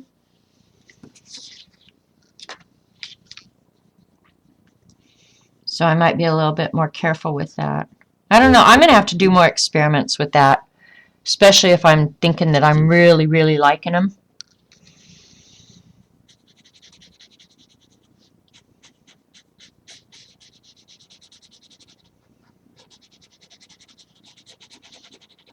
See, I went over the edge there too. It's kind of messy. Okay. Yeah, I like it. It's looking a lot like that one. These actually are looking richer. Send that one to you if it's a mess. Okay, well, you're probably going to get one anyway. How many total are in the swap? I missed a lot of chat, you guys. And what are you going to use for the black going over the letters? Probably a micron pen, either a micron or this Zig Millennium. I find these Zigs right over pretty much anything. Yeah, I'll try both in here in a minute, Carol, so you can see. Guess I need to make one for everybody in the swap. Well, hell, you never know, Eileen. Prismas, yeah, Prismas do have more dust than the polys. I'm going back a little bit. Teresa loves her new polychromos. I'd be afraid of going that dark. Yeah, well, live it, you just got to try it and learn, TNT. TNT, if you told me your real name, I'm sorry, I forgot it. Right now in the swap, we have, I think there's 30,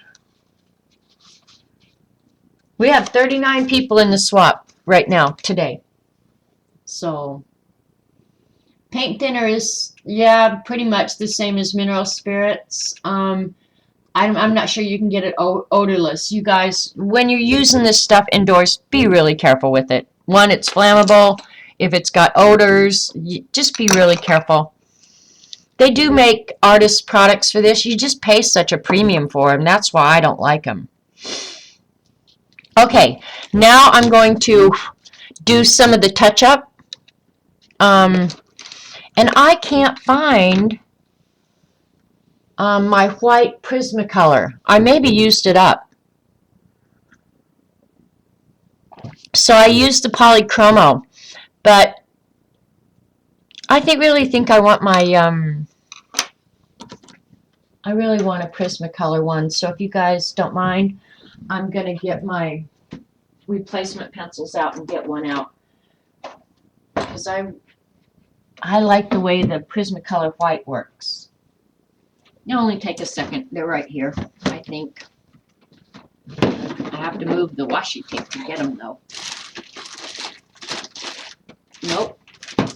Wrong place. There we go.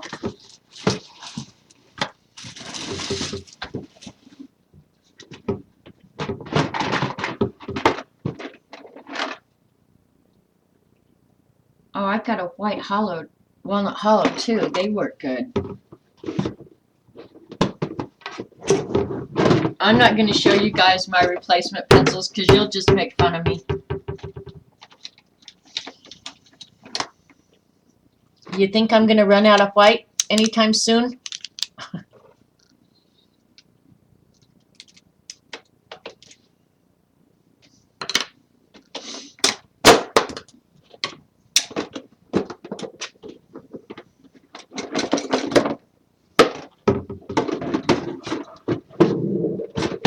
Alrighty. Cavity's cool.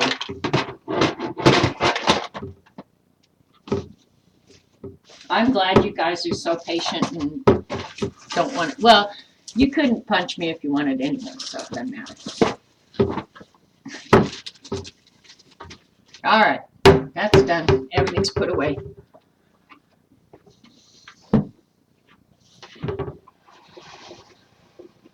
Yeah, Anita, that is great participation.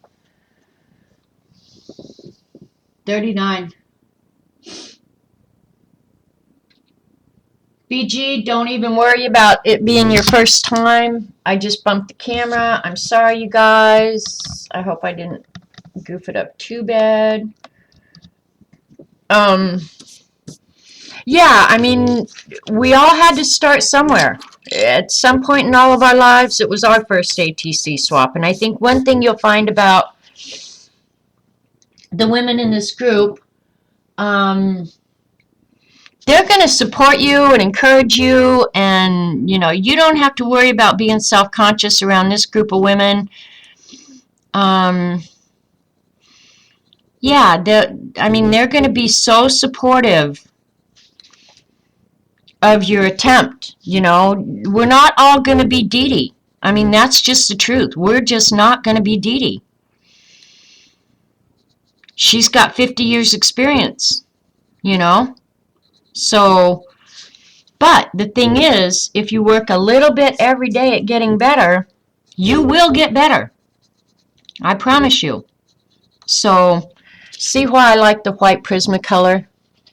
Can you see that? How it's going over that color and leaving that highlight right on the top of the pencil.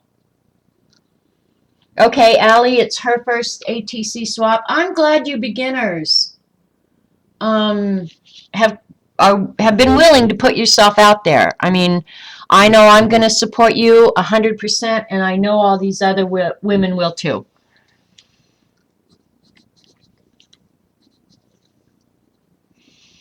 I'm glad you're putting yourself out there. So you go, girl. Every one of you. And I don't think that you can judge art. Like, your art is not going to be my art. My art isn't going to be your art. None of us are going to be Dee Dee. You know, I mean, we all have our own deal. So embrace that. Go with it. And I love, love, love seeing other people's art. You know, what they've spent their time doing, and I'm not going to judge it. And now, if you ask me advice, I don't mind offering advice either, but I'm certainly not going to judge it harshly at all. I'm glad you're doing it.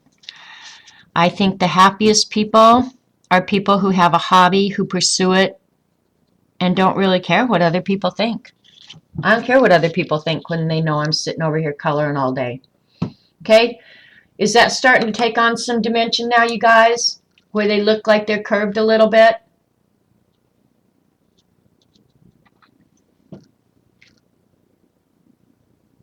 Yep, Dee Dee did too. Exactly. Dee Dee, if you're listening, you had to do your own first ATC swap too and put yourself out there. But one thing I know for sure is this group of women are not going to judge you. We're going to support you and encourage you to do more.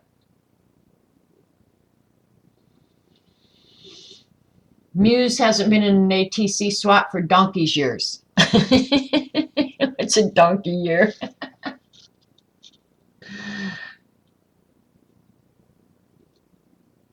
Exactly. This is what we have in common, and I think that's why we get along so well. And I will never be one to judge anybody harshly for their artwork. You know, I think you put yourself out there and be proud of yourself for what you've done.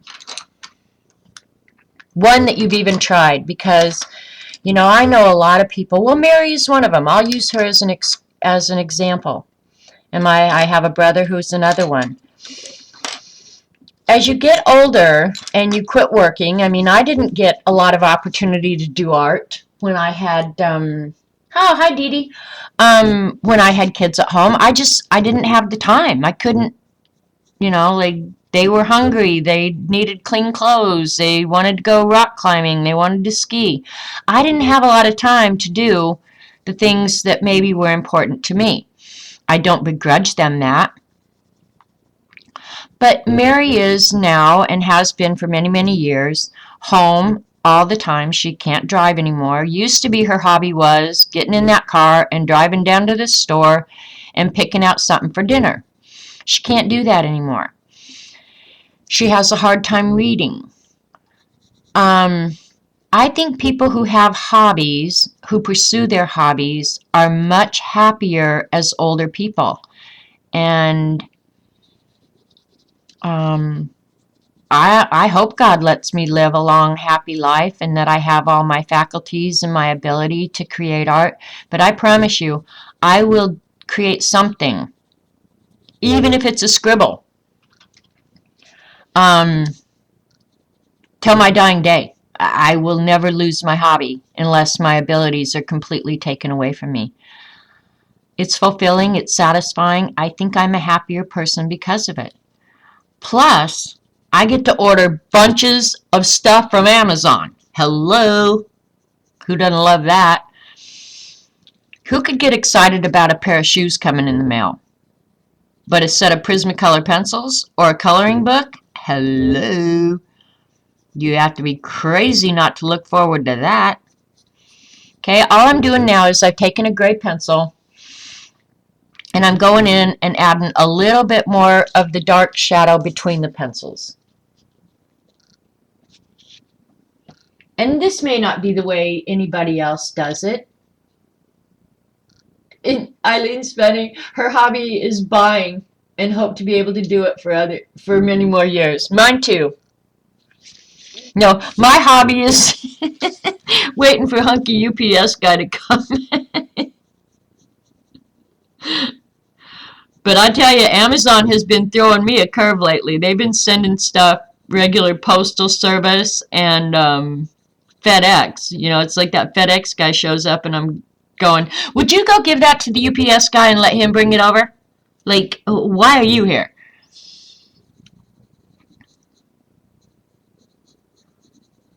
And you guys, I probably won't take this long on each one of these, but this is something I enjoy doing while I'm sitting watching, binge watching whatever crap I'm watching on Netflix.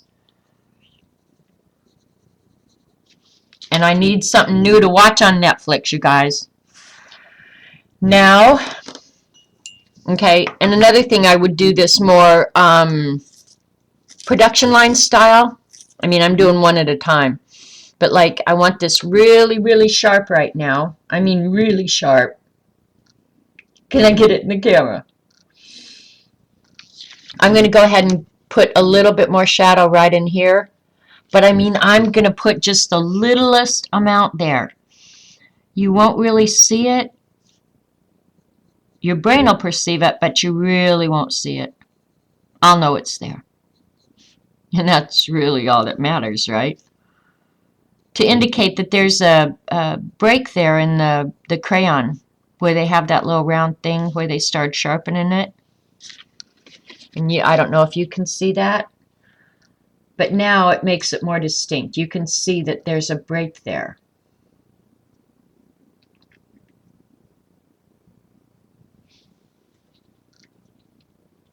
Yeah, I buy crap just to see the UPS guy, yeah. So he'll come pounding on my door and I'll ask him if he's thirsty. Do you need a restroom? Not really, you guys. I do like him. He is really a nice guy. And he's not bad to look at. And he looks really good in his shorts. I'll just say that flat out. He looked really good in his shorts. Now everything I do is just touch up. That's all that would happen now. And yes, I did look at a reference when I drew these crayons.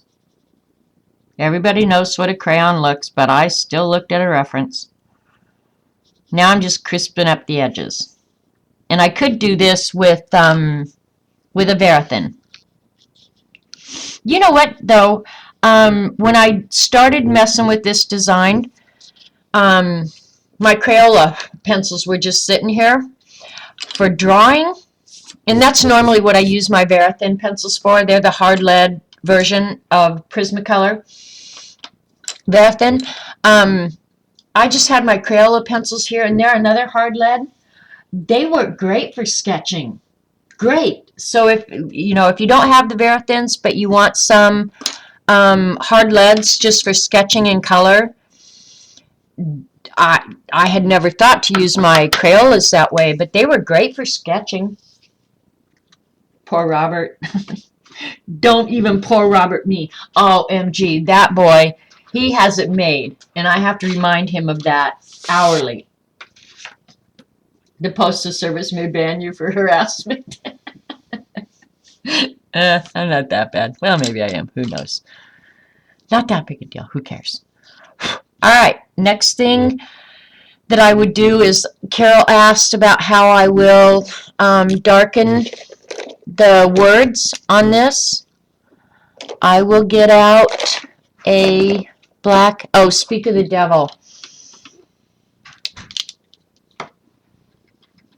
These women are feeling sorry for you right now, Robert Vaughn. Do what?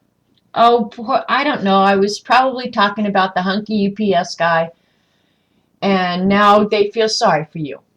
Okay. They ought to. Robert, no, back up the boat here, buddy. Robert, No. get over here. Right now. Get over here. Robert, answer this. And I would think about the answer before I answered. Robert, are you the luckiest man on earth? Probably. Okay, that was an almost correct answer. All right, I've got these in sizes 01, 030, 005, and 08. I should have a 05 somewhere. But anyway, let's start with the 03 and see how it works. Poor Robert. Wah. Oh my gosh. You sound like the neighbors around here. Oh, poor Robert.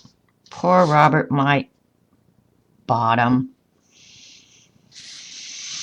Luckiest man alive. Okay, this is going over the wax real well, Carol.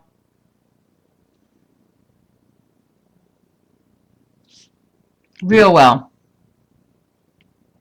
And if it starts collecting up the binder, Eileen and I both know that the best thing to do is lick it.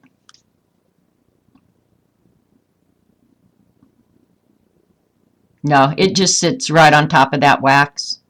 It's not absorbing any of it. And apparently well, of course, the odorless mineral spirits now have probably all evaporated, so I don't have to worry about that. Lick it. These are really old, though, too. I probably need a new set. And if these don't work, I'll get the microns out. Oh, my God, listen to the way she talks to him. Oh, he's the luckiest guy, Eileen, I'm telling you. No, I will say, I guess I'm going to say it on the recording. If there's anybody, honestly, who's lucky here, it's me. He's a good egg. Well, he's a good egg because he puts up with me. Who would put up with me? We get along great. We really do. So that's why I can talk to him that way. And he has a suitcase. He knows where it is.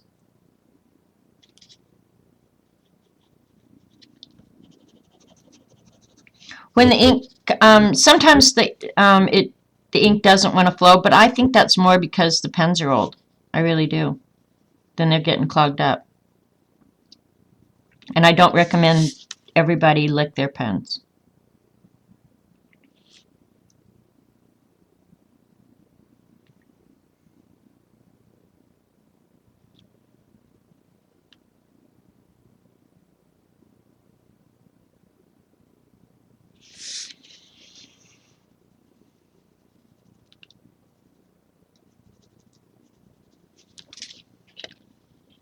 See, it's starting to look better.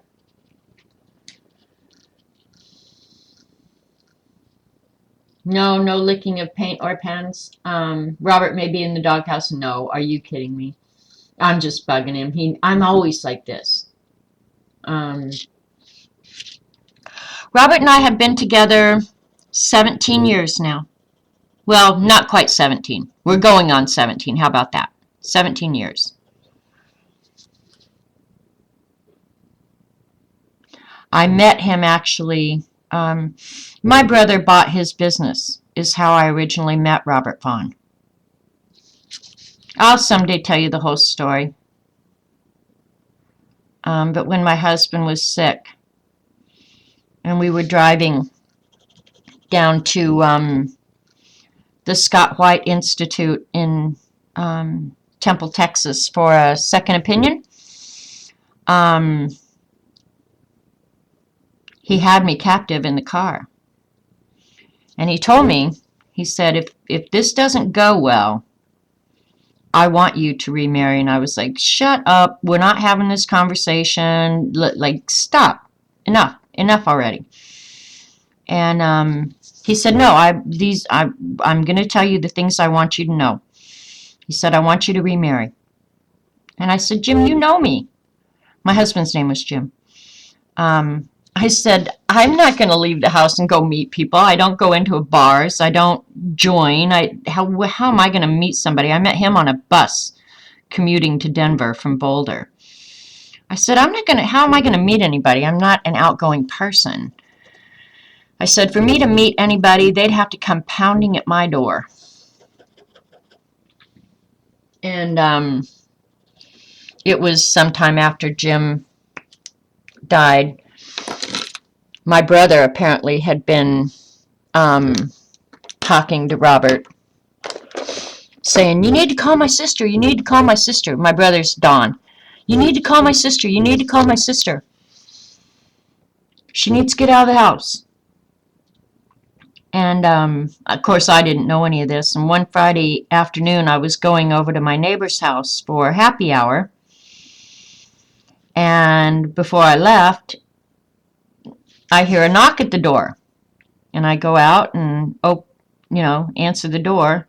And there's Robert Vaughn standing there. And he said, I was just on my way home from work. I was wondering if you want to go grab something to eat. I said, well, I can't. I'm on my way over to the neighbors for happy hour. But I said, do you want to come with me? I mean, I'm sure they won't care. And he said, sure. And neither one of us are big drinkers, first of all. All right. You have to understand that. We might have a beer or I might have a drink. But as a rule, neither one of us drink. We went over to my neighbor's house. And they were kind of an elderly couple. We didn't come home till 3:30 in the morning.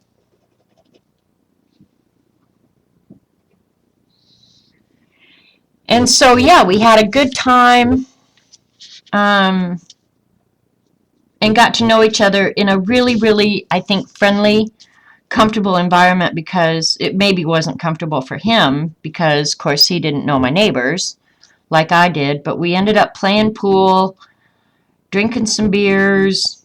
I don't think we ever ate dinner that night. So, yeah, that's the story. But yeah, I told Jim somebody'd have to come pounding on my door. And lo and behold, Robert Vaughn pounded on the door. But we did have that connection before. My brother did buy his business, and my brother was bugging the hell out of him. I didn't know that. I didn't know Don was saying, call my sister, call my sister. So in a way, it was more of a setup between, like mutual friend or whatever. But I had met him before Jim died, when Don bought his business, but he'd gone away by then. He went and traveled after he sold my brother the business.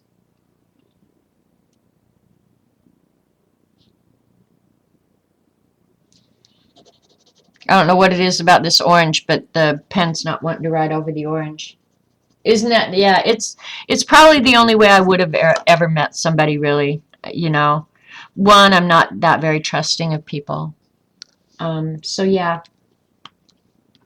But, again, I'm going to try the 08 and see if a bigger nib. Oh, this is working better. I'd be okay alone, too. I'm very happy alone. I can occupy myself all day long. He's the same way. He's the loner. I don't have to entertain him. He doesn't have to entertain me. So it's worked out good that way. Because honestly, if I had a man that wanted me to entertain him, that would just so not happen. Yeah. Or who wanted to be with me every hour, no, that's not going to work. Get a life. Get your own hobby. And he's very supportive. I mean, of my art, my shopping, buying art supplies, he's totally supportive of me and what I do. So, yeah, it works out well for both of us.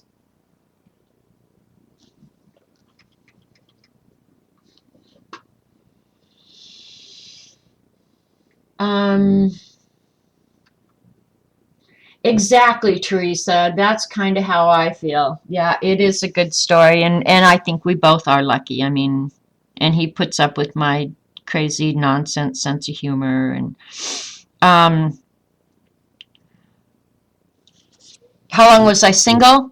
Let me think.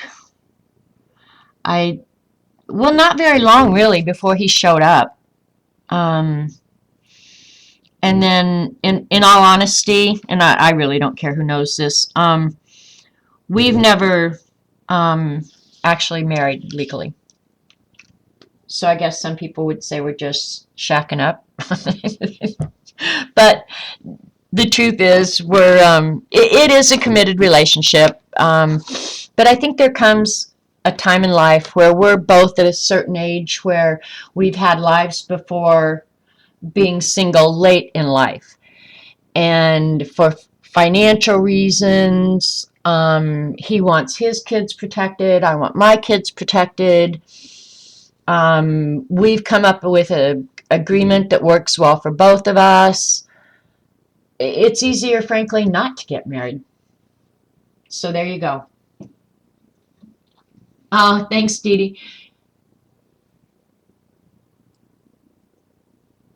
Yeah, and see, if I'd have been single all these years, I'd be okay too. I think the one thing I probably would do different if I didn't have Robert,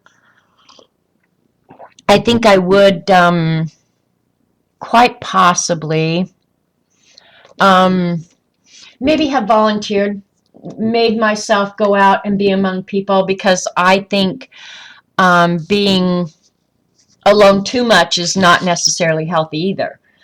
So I think if I didn't have Robert, I would have at some point made myself go out and be among other people, because I think you get weird if you spend too much time alone. And as a result, Robert's friends are my friends now, and we have people that we can go to dinner with. Not that we do a lot, because I'm a homebody and I don't like to eat in restaurants for the most part. So, but I don't care if people want to come over and hang out and have a beer or whatever. I'm good with that. I'm much more outgoing in the summer than I am in the winter, because, I go over to the pool and hang out, and so I meet people over there. Now I'm just darkening the edges.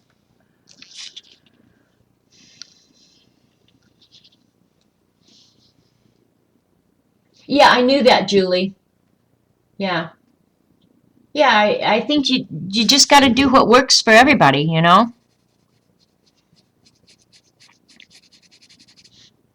when I say he wants his kids protected, I want my kids protected. It's not that I'm worried about,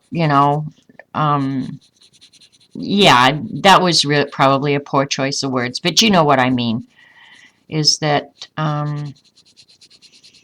yeah, I mean, he spent a life long before he ever knew me, building up a business and reaping the rewards from that. Now, we've been together long enough now. I suppose you could look at it differently and say, well, he needs to take care of you in your old age, blah, blah, blah, financially, whatever.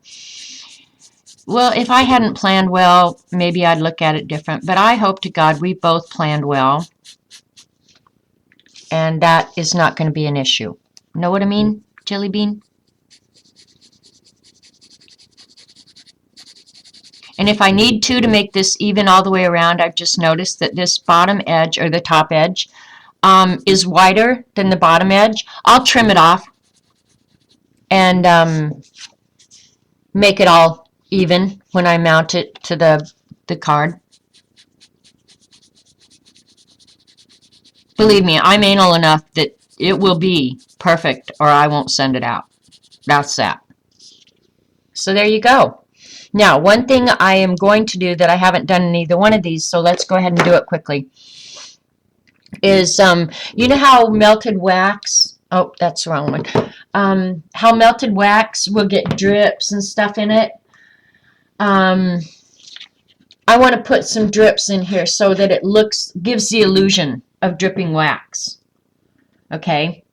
And I'm going to go ahead and get myself an image so I can see how the highlights and the shadows go. Yeah, well, never say never. Believe me, Robin, that is the honest to God truth.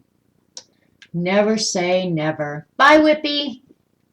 You've probably been gone half an hour by now.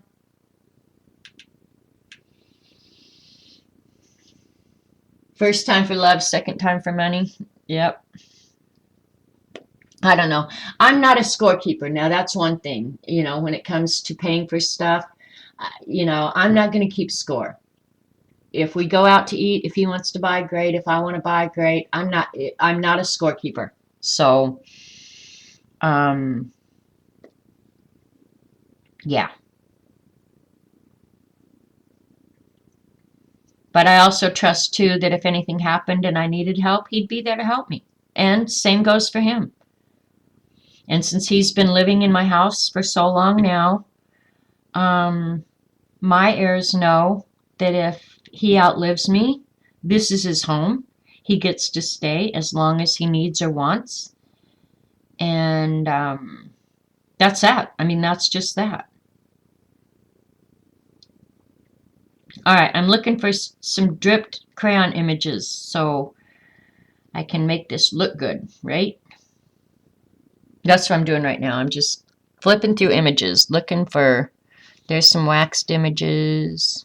I think the one I like is back up here.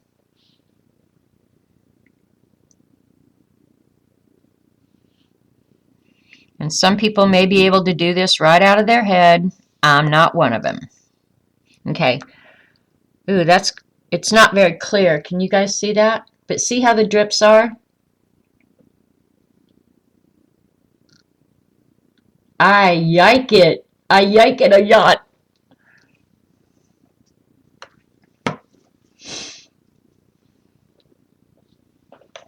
All right, this is going to be an experiment and see how I do on this, you guys.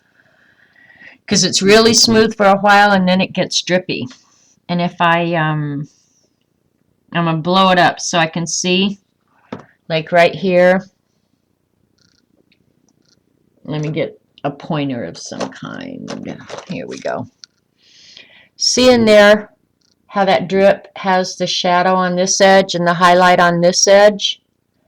That's kind of the look I want, right? Yes, I will add the date, the denomination and location later. On this one, I just put it on like that. See, it's up there and on each of the sides. But that was just the prototype, so I may change that too. Okay, and this is actual melted crayon. This is not a drawing.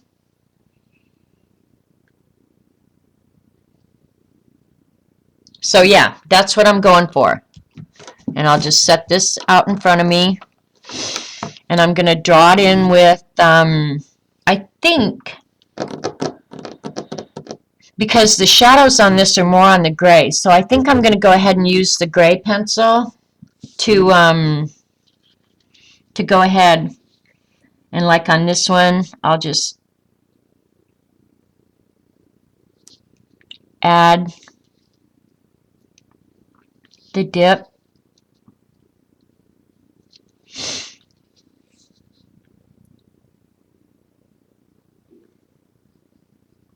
And I don't know how much of this I'll do, because you got to remember, you guys, I've got 15 of these I've got to do. So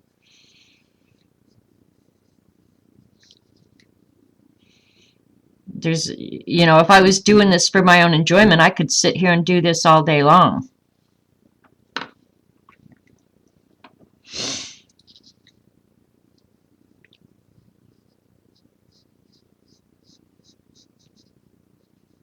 And then again, you know, like if you're doing a tube, or, you know, this to me is a cylinder, a tube, whatever, your highlights are going to be on either side. Well, see, when the crayon melts, it does much the same thing. The light is obviously coming from this direction because the shadows are falling on the right side. See what I'm saying? So it's doing the shading is the shadows are always going to be on the right side. See how I've done that there? So that's how you think about shading.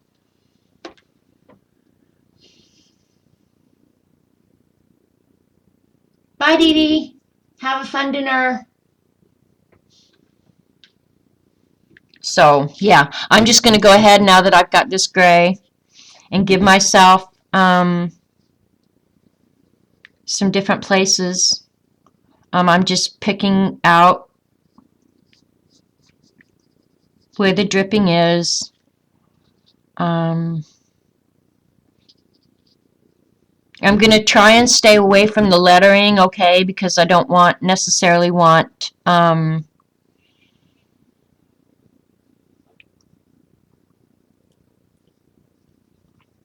anything to interfere with that. So keep in mind your shadows on the right.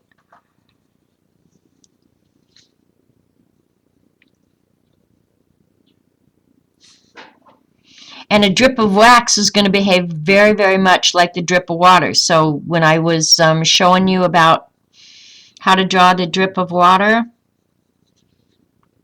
wax is going to be just the same way. Okay? Now if I want, I can go back in with the shadow colors. I didn't really put one in the red, but I will.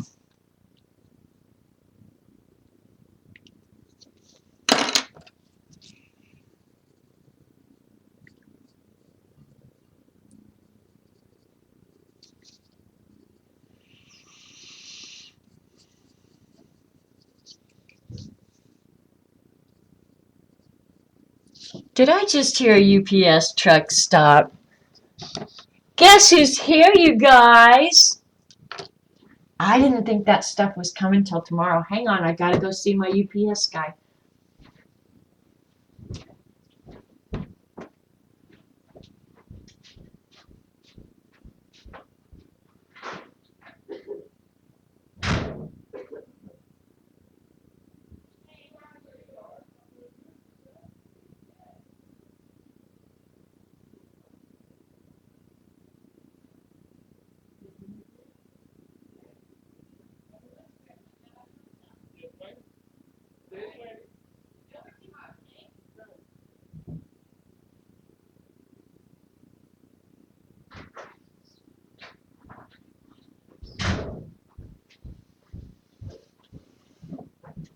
He was my cutie pie. He's so nice. Oh, he's the nicest guy, you guys. Got the prettiest blue eyes. And he says, sweetheart. I should have brought my camera. Okay, next time I'm going to say, hey, all my art lady friends want me to take a selfie with you, okay? He'll do it. He would do it, I swear to God. How was your weekend? I told him, I said, this stuff I don't think was supposed to be here till tomorrow. I said, and I know it's not everything I ordered, so I'm going to see you a lot this week. He says, woohoo, we're both going to have lucky days. All right. Oh, sweet. Guys, I'm excited. Not that I'm going to see the UPS. Oh, yeah, I definitely flirt with him, Gene. I do. Hi there, by the way. And the thing is, he flirts right back. So it's all good. He's Robert's BFF. So, all right, I got a new box of Sharpies, right? Because I didn't have any the other day. And I got the microperm pens. We're going to use those right now. So, yeah, these are the microperm that Kathy Arbor said will write on anything. Bring him in the next time. Well, I have to keep in mind that he's on the clock, you know. I mean, it's not like he has been in my house. I mean, I'll give him something cold to drink in the summer because it's so hot out. Look at these. Look at these. Look at these. I wish Dee Dee was still here. Oh, look at the nib on that pup. Holy crap, Ola. This is a 01, okay? It comes 01, 035, and 045, which is weird because usually it's 3 and 5 and 0.02. This says 01 on this end, so I don't know. It says 01, but on the packaging it says 0.025. Maybe it's the same thing, I don't know. But look at the, oh, I have my glasses on. Can you see that? You guys, this is just going to be like hairline writing.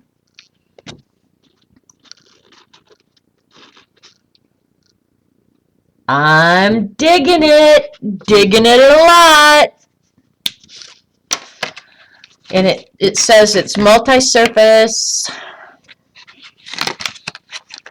permanent on most surfaces, water and fade resistant, alcohol-based cleaners may remove ink, do not launder. So don't put your name on your panties or on your thong with this because you can't launder it. Okay? Sweet. I love a new pen. And they're made by Sakura, I guess. Sakura of America. Sweet. Writes on CDs, paper, photo, plastic, glass, metal.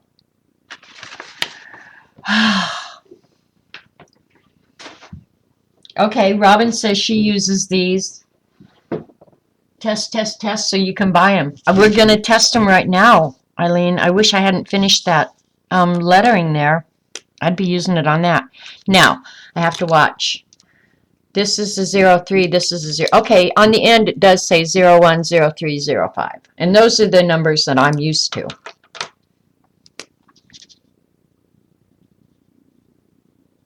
Watch, I'll put it on. Wax is the one thing you can't use it on. I don't know. All right, what do you guys want me to write on? Here, let's write on the metal here. Okay.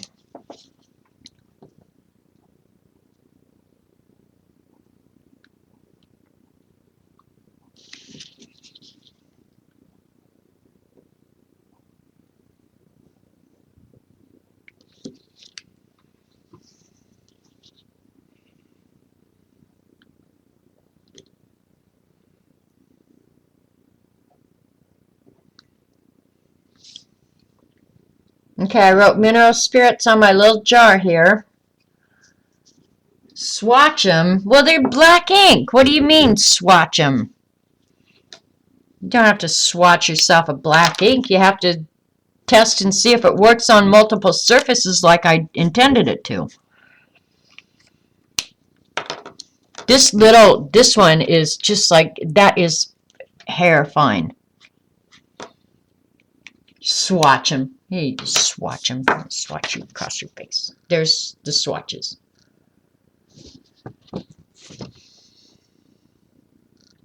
Yeah. Write on some colored pencil. Well, I just did. All right, we'll do another one, Eileen. Oh my God, you're worse than a child. All right, let me pick a color that you'll be able to see it really good on. Just red will be good. All right, I'm really going to lay down the wax here, and then I'm going to move it with mineral spirits and see how it works, okay? I mean, I'm laying down some serious wax here.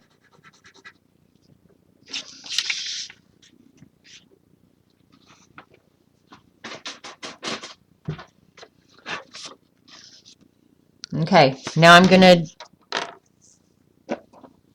spread that out and put mineral spirits on it.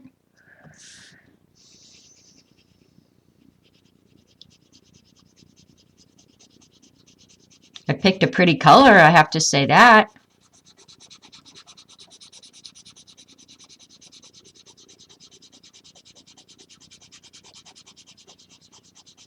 I can't think of any product that behaves the way that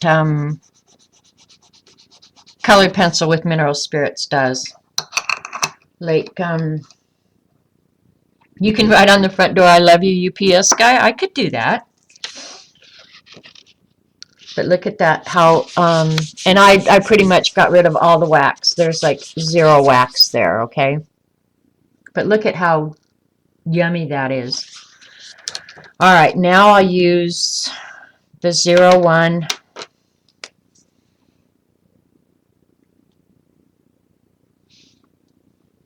And this is a micro perm. I'm kind of afraid I could crush this tip so easy. All right. Well, if I scribble over at the side, it forgives me for writing over that. And maybe I didn't give it enough time. I probably should have let the mineral spirits evaporate for just a little while longer.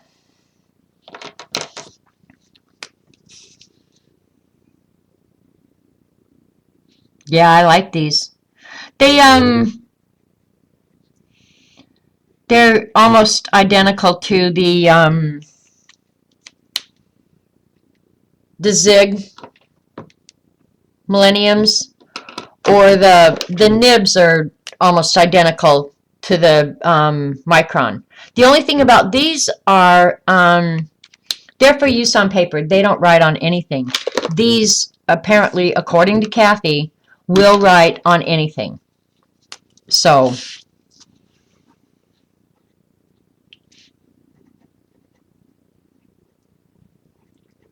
yeah, I like these a lot. They work good over the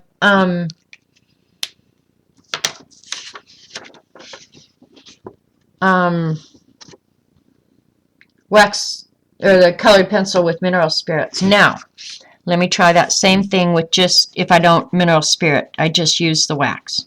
Okay?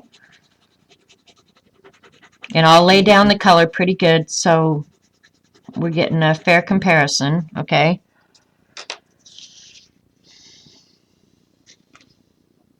I hate the dust. Alright. Here's the 0, 1. Okay, they're not writing good over just the wax. Oh, wait, let me give it a chance. Liar.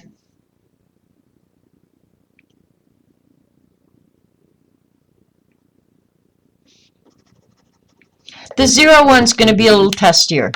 I can tell that already. But that's fine, because that's pretty common among all pens. Yep, they're writing on top of this wax just fine. Okay, in just a minute after they dry, I'll give them a second to dry. I'll get a water brush out and see if I can get them to move. Because that is pretty much my test for whether or not I love a pen. Now, one thing I just noticed when I wrote off that wax right there, the ink did spread a little bit.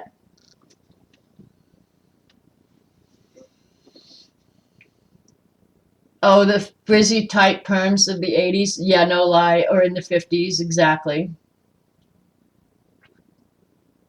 So, all right, now, you think that's dried long enough?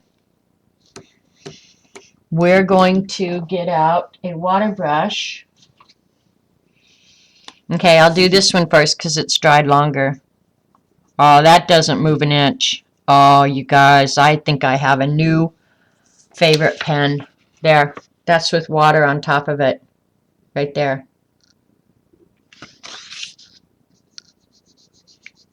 And of course, on the one that I didn't do mineral spirits, the water's just going to sit on top of that wax.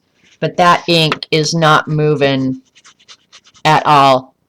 Even where there's not wax, that is not moving at all. Oh, baby. Love them. Thank you, Kathy Arbor. I may have to order me. I wonder how many nib sizes they come in.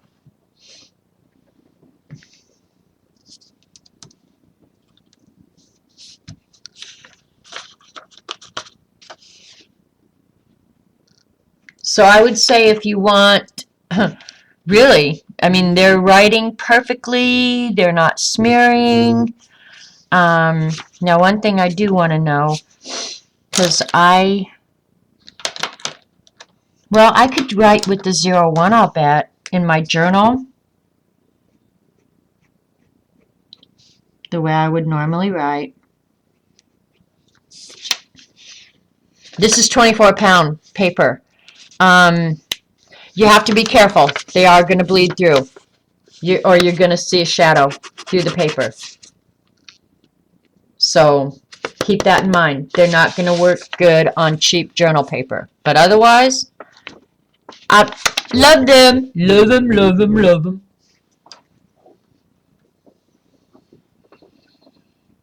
A bucket load, yeah. Buy them by the truckload.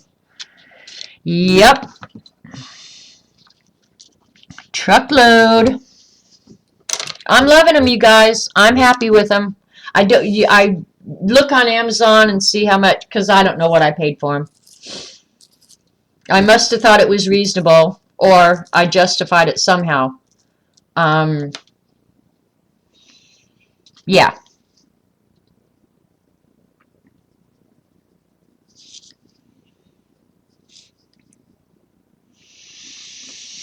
And doing this in color, you guys, is a little bit more of a challenge for me. I'm not quite as proficient at color as, say, Dee Dee is so awesome. I learn something every time I go to her streams. So I'm not sure how this is going to work. It may be the biggest fail in the history of mankind.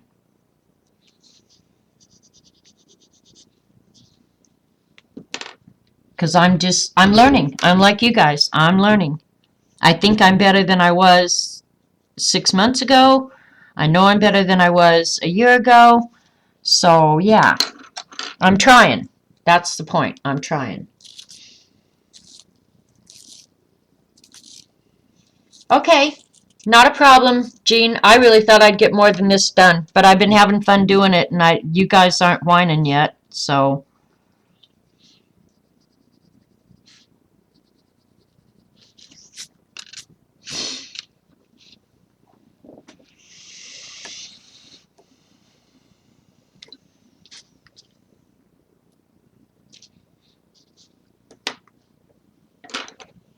And really, I'm just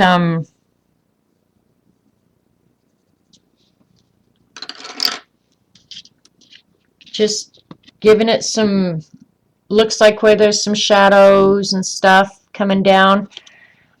But I think when we'll really notice a difference is when I add the highlights. That's what's going to make it look good. I hope. I hope, you guys. I hope.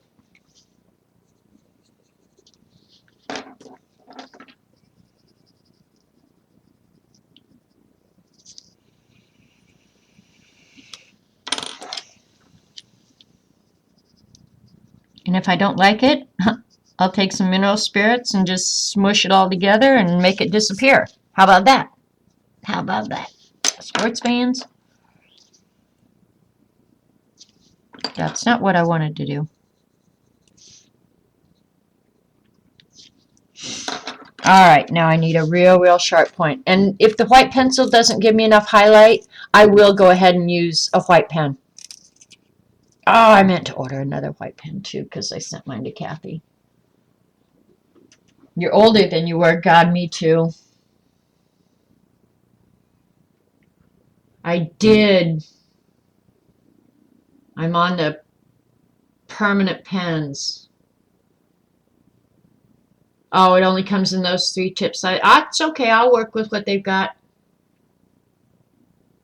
I'll order. You know what? I haven't resorted to that, Carrie Ann, yet. Carrie Ann says I'll order one a day, so the UPS guy has to come back a lot. I have not resorted to that yet, Kathy, or Carrie Ann. But down here, I probably will. I'll use the white pen.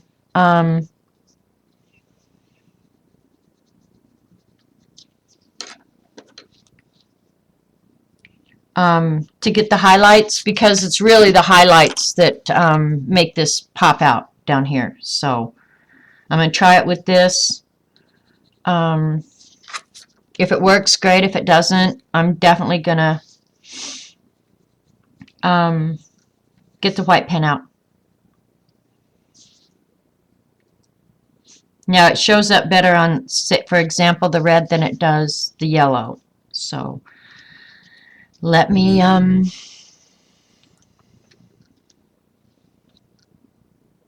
and see the blue isn't reflecting as much as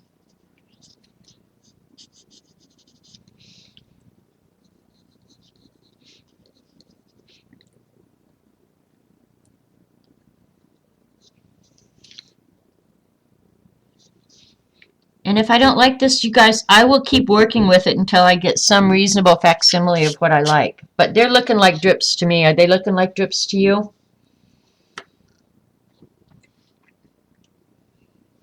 Are they looking like drips? I'll wait for you guys to tell me.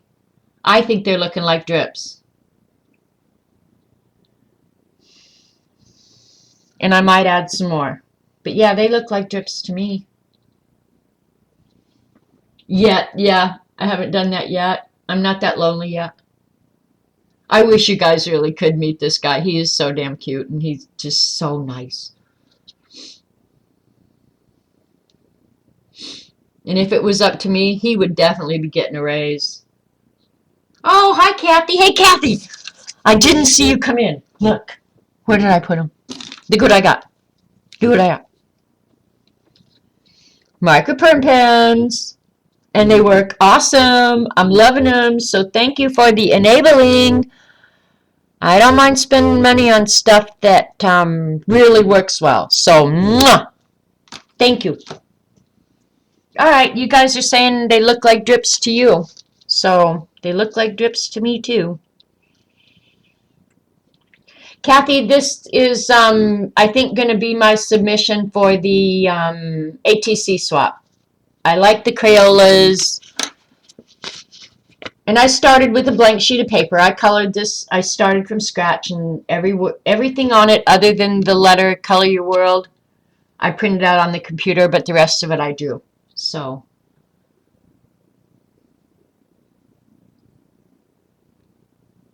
there we go. And now some of you want me to, I'm going to probably add some more drips, because now that the drips are on there, I'm digging it. I'm digging this a lot more with the drips on it than this is without the drips, which is okay too. But this is it with the drips. Hello, McFly. What looks better? The drips look better. So, yep. I like it. I like it a lot. All right, so now I have to decide. You guys, I think I made up my mind. I think monkey butt. I may do monkey butt. Kathy, you just came in, so you don't know. I'm sure you've heard. I don't know when you've been here or not. But Eileen sent me the Lady Monkey Butt, anti-monkey butt powder, which I love. I don't use it. I just love it sitting here. I went ahead and drew the monkey butt monkey.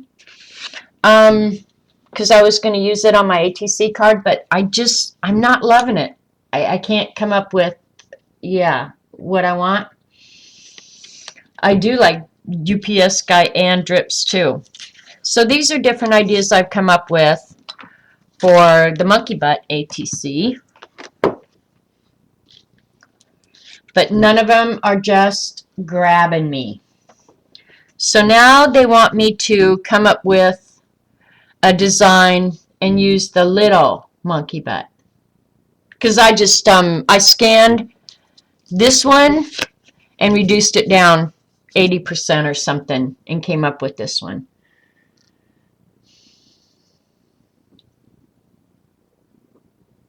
Oh, okay. Yeah, actually I hadn't thought about that. I can go back in and make that more pronounced too, Mac. Another thing I could do, and I may try it maybe on this prototype one, I could put just a little bit of glossy accents on the actual wax crayon part to make it look more waxy, because when the light hits the wax, it definitely puts out a bright white highlight. So, yeah. So I may try that on that. Just do the glossy accents, excuse me, on the tips of the color crayons. I don't know. I'll see. You should do the one like the face in the circle, except it's just the monkey butt in the circle. Yeah, that's what I was thinking, is rather than have this one, put the whole little monkey butt in there. And then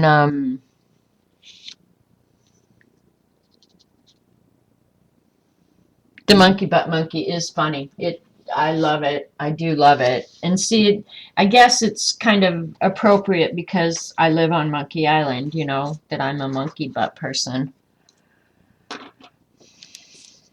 You know what? Eating just gets in the way of arting. That's what I think. Are you talking about something like this, Mac? Just put the butt in the circle? Just the monkey butt? I wish I had one that I could cut out. Just put the, okay, here, I've got one. Here, all right, you crazy knuckleheads.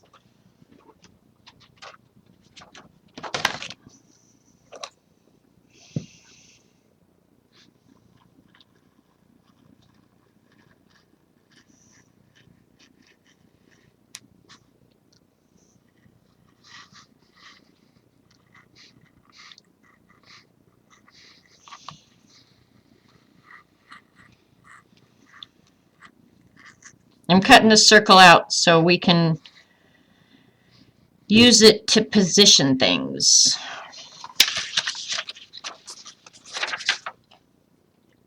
Yeah, Mac's saying not the whole monkey, just the butt. That finally dawned on me. So here we go.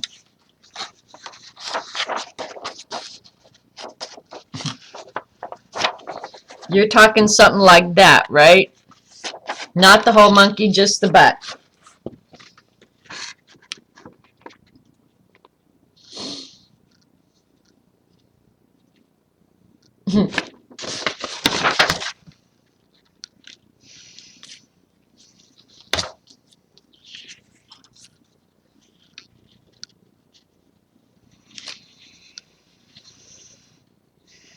See, I'm more inclined to do something like this. Now I gotta lift the whole thing up. Jeez, this place is a mess when I get done. And it's hard to tell when it's black and white.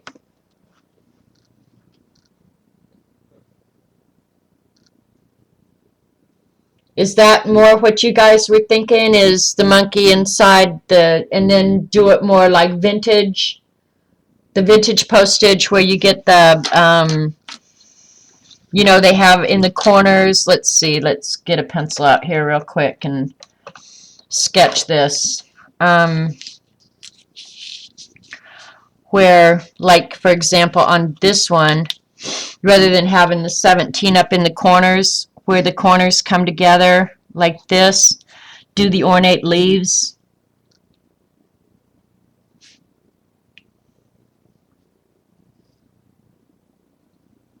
Oops.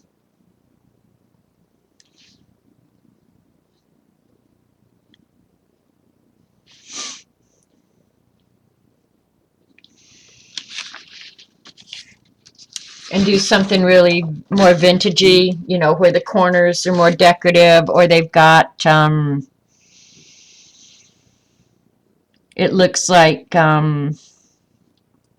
ribbons that go across. If this was all the way across.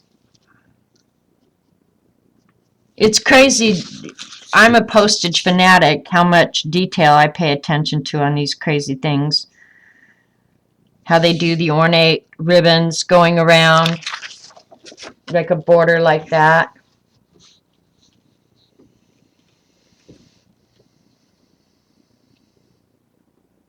Alright, maybe I'll, I know what I'm going to do. This is what I'll do. I will come up with a design and put the monkey butt on a more vintage type stamp, because I do want to finish this. I like this. I enjoy this.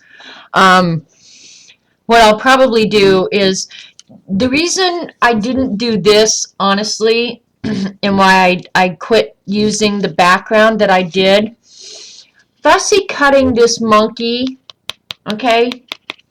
Consider, excuse me, how many I had to do. Fussy cutting this monkey is a pain in the neck. That's what made me decide, you know what? I ain't doing that. I'm not drawing the monkey 16 times, which is what I'd still have to do it on this background, so I had to glue it on top of this anyway. I could have done it like this. This was one of the ideas, where I put it on like glassine vellum, where you could still kind of see through it, but just do her face, because postage stamps, as a rule, if they're a commemorative thing, have the picture of the famous person with the decorative crap around them. But the reason I didn't do this was because of the fussy cutting. I'm not sitting there cutting that monkey out 15 times.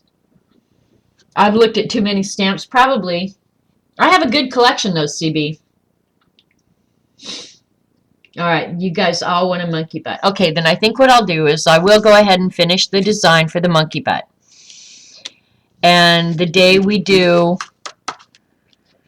the, I am going to, after they all come in, I'm going to do a show where I can show them all. So all the participants get to see everything that was submitted by everybody, because that's, in my opinion, what's fun about doing this, is you get to see 39 people's different take on the same theme. And I'll make, I don't know, however many is reasonable, 5 or whatever, monkey butt stamps. And if you come to the stream where I show them all, I'll do a giveaway like I did Christmas Eve, and 5 of you will get a monkey butt stamp. How about that? You guys like that idea?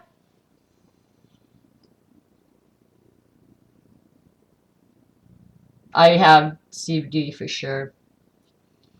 Yeah, use any background you want. It doesn't have to be that one. But still, with this, you know, that's another thing you've got to consider. Like if I put this little monkey in here, it would be okay to have a busy background around it, okay?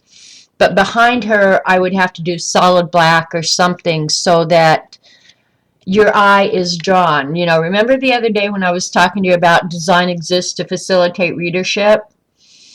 You know, if it gets too much on it, you lose what you wanted it to be. So, yeah.